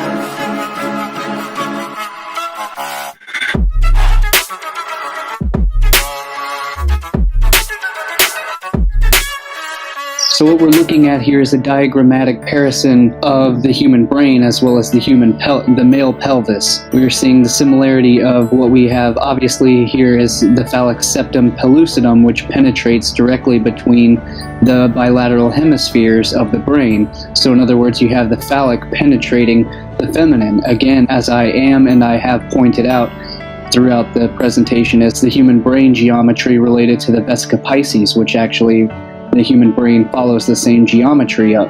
So again, here we're clearly seeing the phallic penetrating the feminine. So we have the duality creating the geometry of the human form. So we have the septum pellucidum here penetrating down. And this is an exact, well, not an exact, but it's a very similar geometric structure as the human pelvis. As we're seeing here, we have the cross-section of the prostate and the fascia of the prostate. and the sheath of the prostate, which penetrates down into the bulb of the penis, just as the septum pellucidum and the third ventricle penetrates down into the fourth ventricle. Directly penetrates the bilateral symmetry, and you can see sort of the butterfly wing-shaped pattern of the lateral ventricles, as I've covered in the previous 2.5-hour presentation of the monarch butterfly within the human brain. And so again, we're seeing the butterfly symmetry of the pelvis, which I just showed with the human pelvis and the sphenoid bone. And this is another cross-section of the pelvis directly relating to the human brain as well, with the same geometry. Now, I know this isn't exact, but if you pay close attention, you can see the similar geometries here. You can see the wings cross from both sides here. You can see the prostate area cross-section here penetrating down, just as the lateral ventricles penetrate down to the third ventricle, down to the fourth ventricle. So again, you can see with the bulb here, the bulb of the penis and the bulbous fourth ventricle down towards the brain stem, towards the cerebellum down here. So again, you can see the clear similarities. Although it's not identical, you can see the same, you can see the resemblant structure. Now, I almost forgot to mention here that the prostate is also what produces crucial and critical seminal fluid, which provides the main component of semen, or the fluid of reproduction. And just as the ventricles within the brain are also the main component which produces the cerebrospinal fluid, the main fluid, the main component, which I'm going to cover here further in depth here in just a moment in the video, about the crucial aspect of the seminal fluid and the cerebrospinal fluid as well. And since we're on the areas of the septum pellucidum and the lateral ventricles, this is obviously the same geometry as the Greek letter psi. Again, here you have the wings or the chalice. You have the chalice, the Holy Grail. You have the Holy of Holies here within the lateral ventricles, and the third ventricle, which penetrates the two. So again, you have the chalice and the masculine penetrating that chalice, the blade in the chalice. You have the masculine penetrating the feminine, the penis penetrating the womb, the symbol of the psi, the Holy Trinity. And again, this is the Greek letter psi, which relates to the psi, which means the mind, the psyche. So you have psi and psi. The similarities of the language are not just similar by coincidence or by accident. There's a specific reason, because psi, S-P-S-Y, comes from the Greek psi, meaning parapsychology, a form of mental energy, a form of psychic energy. And as I was explaining far earlier towards the beginning of the presentation about the psi, or being used as the trident, as the weapon of the trident, in reflection of the destruction, the destructive principle of Neptune and Poseidon, as well as Shiva, the creator, preserver, and destroyer, in reflection is of the mind, referring to the destructive power of the mind, which must be overcome and must be balanced through meditation and healthy practices. It must be balanced out.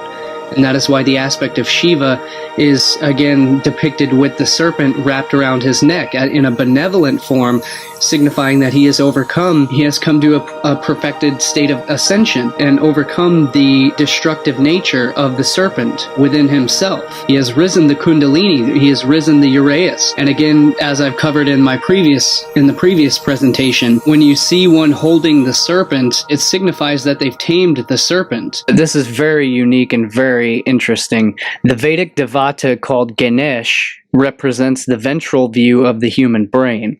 This is from Professor Tony Nader, medical doctor, PhD in human physiology. Expression of Veda and the Vedic literature, page 333. Funny numerology there. The Vedic Devata are the various aspects of natural law that organize the entire universe and maintain it in perfect order.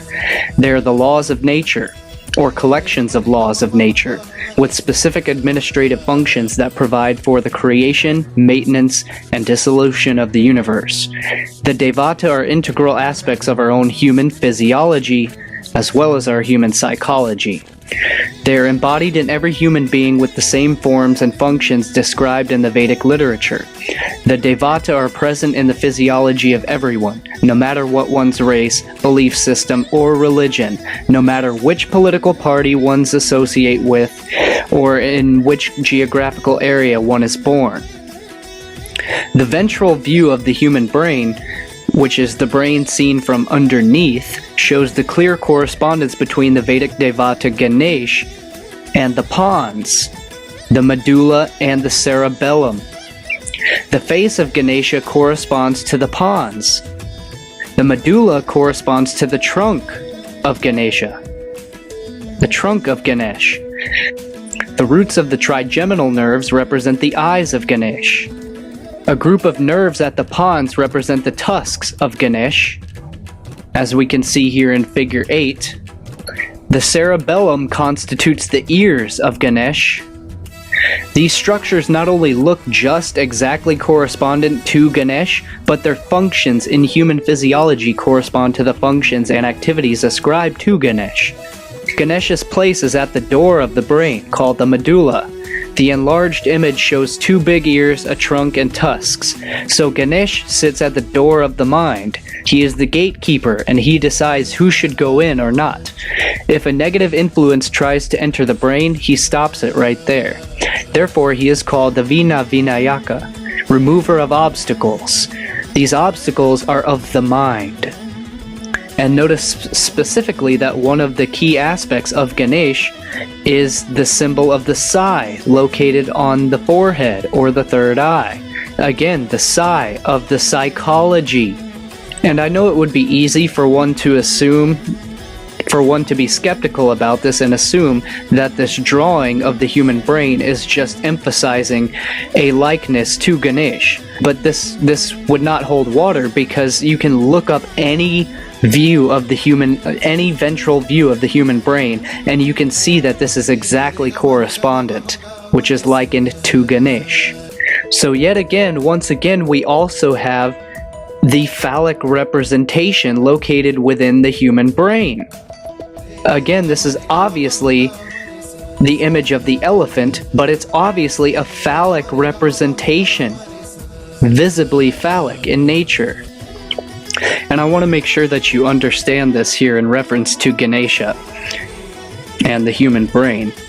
So you have to notice the exact representations of the symbolism, which is that the Ganesha has the distinct division down the very center of his trunk, just as the human pons and the human spinal cord directly represents the division of the brainstem of the pons into 2 segments, which are known as the pyramids of the brain, the direct division down the trunk, which are the pyramids.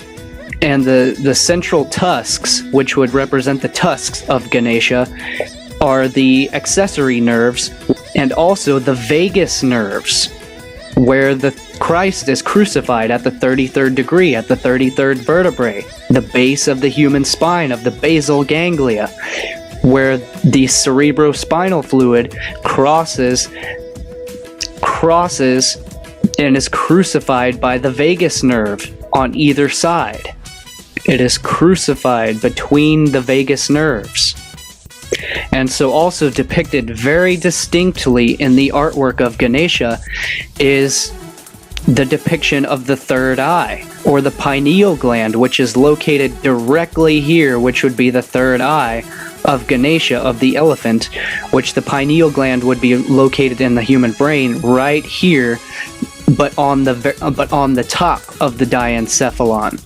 So this is the bottom view of the bottom view of the pons, and the bottom view of the brain, where the pineal gland is located right here at the top of the diencephalon. And then depicted on the crown of Ganesha is direct correspondence. Notice the little dot is the exact location of the pituitary gland. So again, located right on the psi of Ganesha's forehead, the psi, the psychology, the psyche, is the exact location of where the pineal gland is located in the brain, at the top of the diencephalon. And then you have the little gem on the crown of Ganesh is the exact representation of the location of the pituitary gland. This is the pituitary gland located right at the base of the optic chiasma. And again, the tusks, this is right where the vagus nerves attach to the base of the brainstem, attached to the basal ganglia. This image here is the correspondence of the Egyptian Atef crown, which was typically worn by Osiris, which likely represents the lotus blossom, the conical shape of the head, the conical shape of the lotus blossom, which the Atef crown worn by Osiris typically depicted the Oreos serpent located directly on the third eye, and was flanked by two of the feathers, ostrich feathers, which were said to have represented possibly the Bennu bird. And again, the key aspects of the Atef crown, as related here, was the Oreos sun disk located on the third eye, or representing the pineal gland, the enlightenment of the third eye, a direct representation of the glands located within the human brain, and the correspondence between the Atef crown and the human brain, and particularly the essential organs of the human brain, which is the correspondence of the two glands. You have the pineal gland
region of the thalamus of the brain, wearing the octave crown, which is the thalamic region of the brain.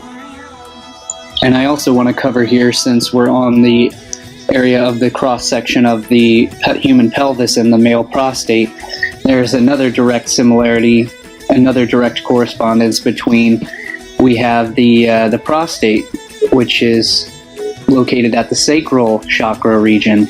The sacral chakra is the color orange. The color orange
what we're looking at is the muscles of the perineum, or in other words, we're looking at the pelvic muscles of the genitalia.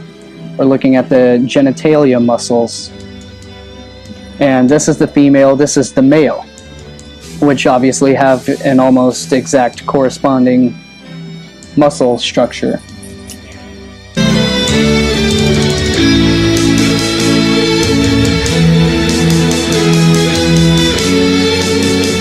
Okay, I got a kick out of this. You're gonna love this. So, I was just covering out the urogenital triangle combined with the anal triangle, and the muscles, perineum, the perineal muscles, are exactly the figure 8 shape. They are the lemniscate, the lemniscus, which the lemniscus is a bundle of nerve endings, which is why it's in the shape of the lemniscate. And the lemniscate, again, is the figure 8 form. And so I got a kick out of this because the lemniscate, the figure 8, is also what's known as the analemma. So I mentioned earlier what we're looking at are called technically, medically called the perineal muscles. but you can easily alternately pronounce that the perineal muscles. And this is no coincidence, and this is no mistake. And as I'm showing you here, there is a direct link between the muscle's shape as the lemniscus, or in other words, the analemma, and the analemma again covers the cycle of the perennial year. It's the path of the sun throughout the year. The perineal muscles, the perennial muscles. So this is no coincidence. This is astrophysiology at its finest. So the analemma is the path that the sun takes throughout the year. So I had always been wondering previously why it's called an analemma. Up again after seeing that the anal triangle, the muscles of the perineus, and the sphincter muscles are literally the analemma shape, that gave it a whole new meaning. And from Latin analemma, the pedestal of a sundial. From Greek analemma, prop, support. But it gets interesting when we get to the roots of the word. In other words, from ana, meaning upward. In other words, to lift up. And lambani, to take. So analemma literally means to take up. And as I just showed you, the symbol of the Ouroboros, the Leviathan, the lemniscate, the serpent eating its own tail. And this makes me think, it's funny, analemma, the Ouroboros, the snake, the serpent, takes us to astrolabe.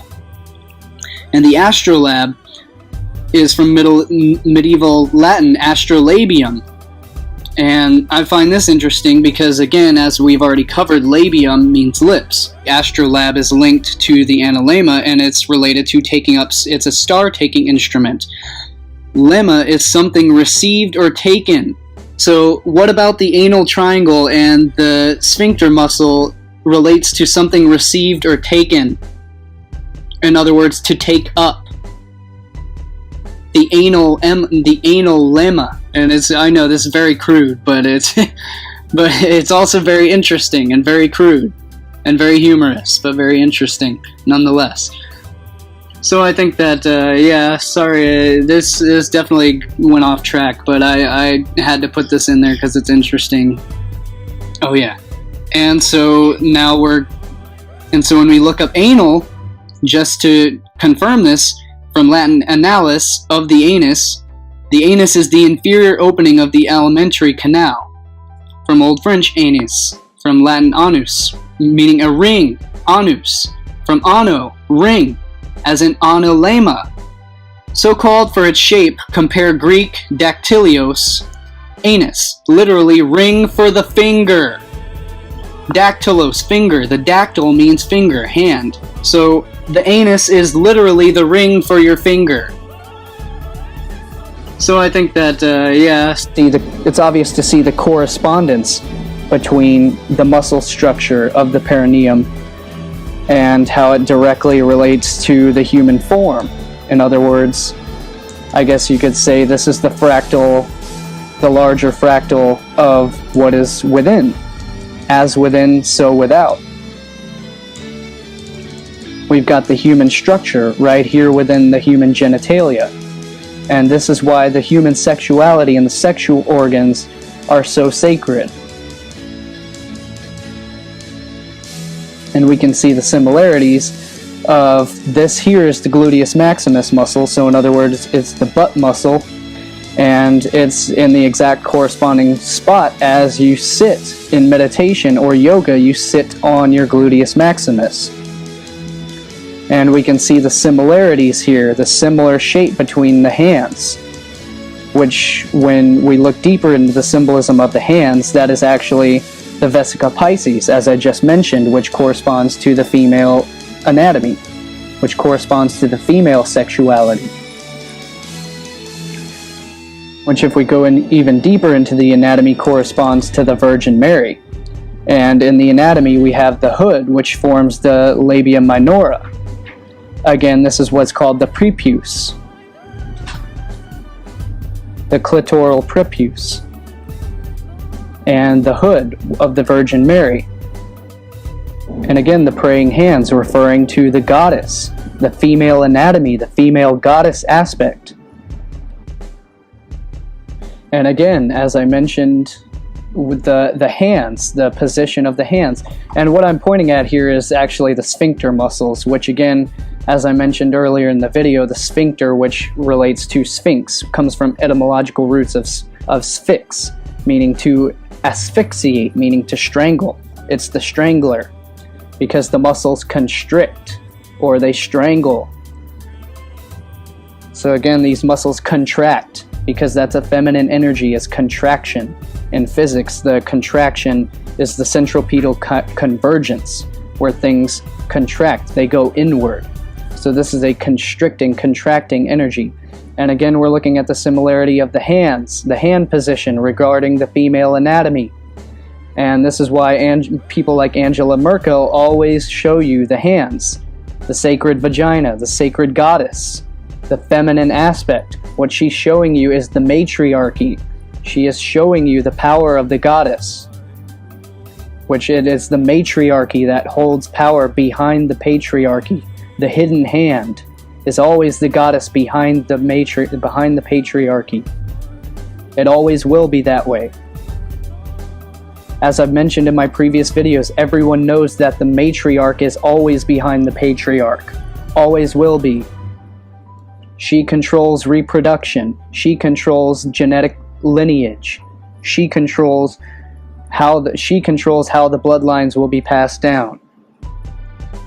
Everyone knows that when the female is not happy, the male will not be happy.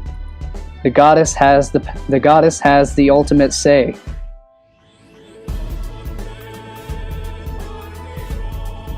So again, as I've covered throughout this video, is I've included the symbolism of the Masonic arch, or the Royal Arch, as well as the obvious Freemasonic compass, the square and the compass, which is the main, most prominent logo or symbol for Freemasonry.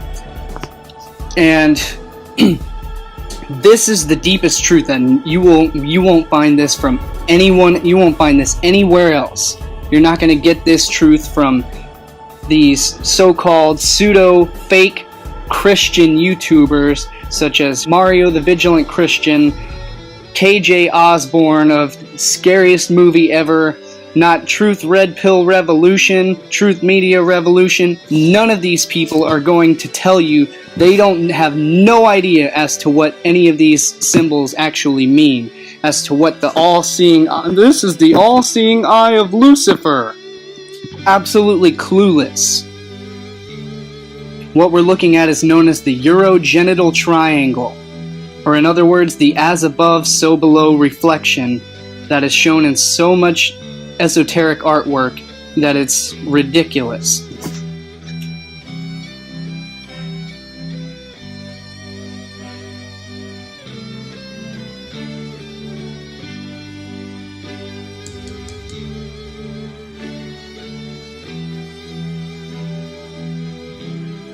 And this is what no one else is going to tell you, is that, as you can see here, we have in the Masonic compass, which draws feminine curves or arcs, you have the arch, or the keystone of the arch, which represents the clitoris, as well as you have the legs of the entire body of the clitoris, making up what's known as the urogenital triangle.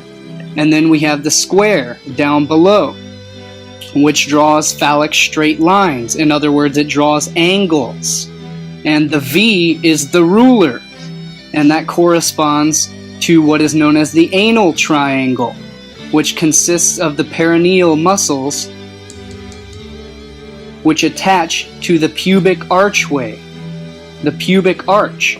And in the center we have the gateway, or in other words, the vaginal gateway, from which all life emerges, from the darkness of the womb, the cosmic womb, from which we emerge from a separate realm into this realm. All life is born out of the darkness, comes through the gateway.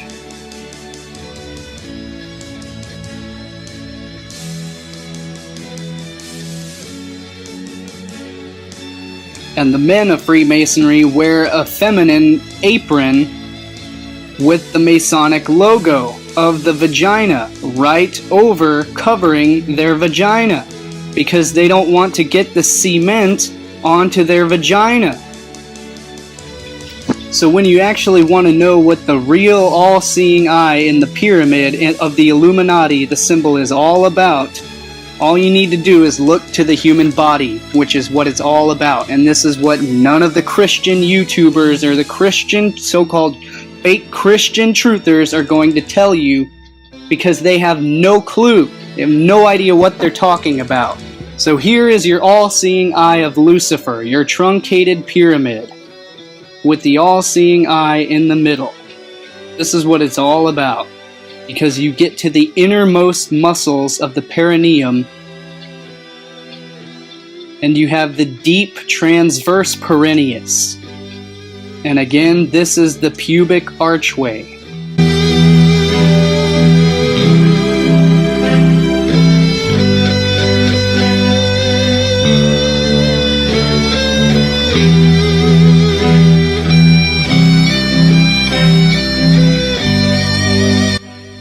Stedman's medical dictionary describes the innermost layer of the brain as tender mother. The innermost layer, the pia mater, which is Latin, again, tender mother, is a thin, delicate membrane that inspired some early neuroanatomists with a poetical bent to compare the way this membrane envelops the brain to the gentleness of a mother caressing her infant. Note again, the medical dictionary refers to this inner part of the brain as a mother caressing her infant. Does this begin to make sense to you as to who the Virgin Mother is? The outermost layer of the brain matter is called the dura mater, meaning tough mother, and the inner layer, the pia mater, the tender mother, between the two lies a reticulated layer of tissue called the arachnoid, whose appearance reminded one of a spider's web. Arachnoid, the web, the curtain, the veil. It's in the brain, separating the outer from the inner, just as the temple veil separates the inner from the outer. Arachnoid, literally in Latin, means old spider mother. The Native Americans have legends of Spider Grandmother, who is the creator of heaven, who wove the web of the stars.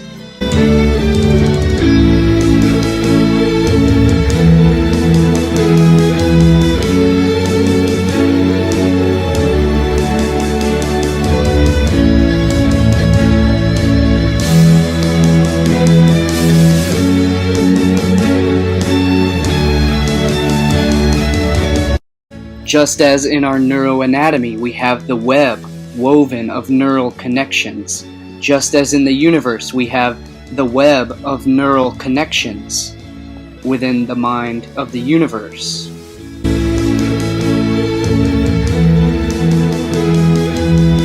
So again, we've covered the meanings of sacred, sacral, as well as the sacral energies, the sacred sacral energies, which revolve around sex, impulse, urges, survival, and the sacral regions, in other words, the sacred sexual regions, the reproductive glands, are also where we find the sacred secretions, the secretions of the sacred hormones. Hormone comes from hormon, meaning urge, impulse, instinct. In other words, our first most basic urges. The words secrete and secret are etymologically linked. The secrete, the secretions, the sacred secretions, the sacred secret. So again, this links directly the connections between the sacral region, the sexual regions, and the pineal gland, as well as the pituitary gland in the brain, which also produce the sacred secret, the secretions of the hormones, of the hormone, the urge, the impulse. So again, this directly links the as above, so below the belt. As within the brain, so below the belt. And again, the fornix and the pia mater, or in other words, the vault of heaven and the tender mother and her vault within the brain, the vesica piscis. So the chrism, the Christ, sits within the vesica piscis, the tender mother, in the arms of the pia mater, of the tender mother. And within the brain, the word Christ comes from Latin and Greek chrism, Christos, or oil, and these are all of these are the holy anointing oils. They are the sacred secretion, and the Pia Mater, the tender mother, actually produces 70% of the body of the cerebrospinal fluid. In other words, the Pia Mater, the tender mother, literally produces the Christ. The Pia Mater literally produces the chrism, the cerebrospinal fluid, the holy, the sacred oil, the anointing oil. Like a thermometer, the cerebrospinal fluid circulates via pressure variations from proper breathing technique and blood pressure. It must be kept clean or pure, or it will stagnate and cause disease.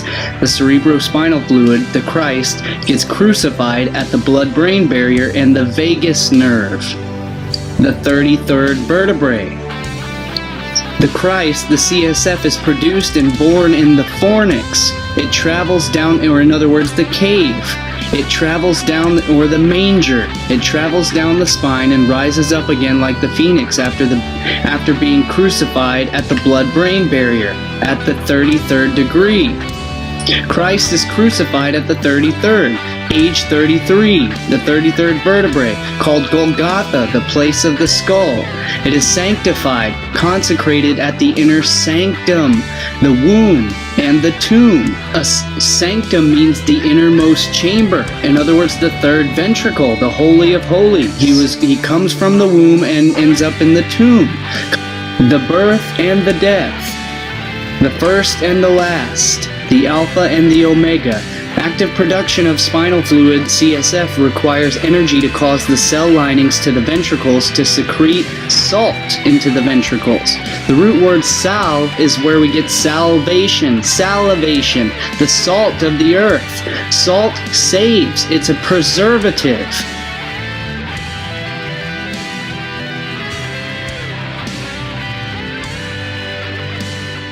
Christ is the anointed one.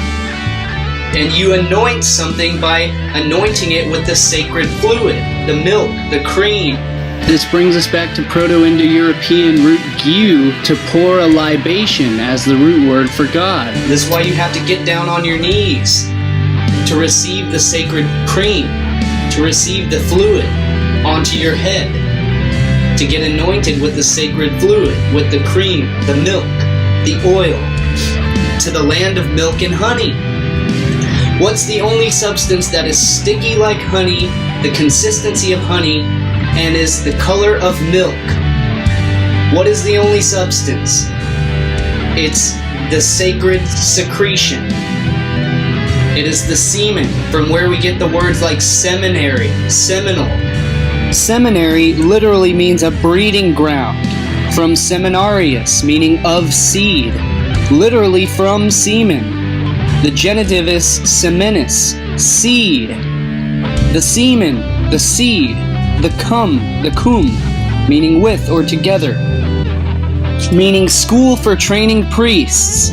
Commonly used for any school, but especially academies for young ladies. Literally a breeding ground.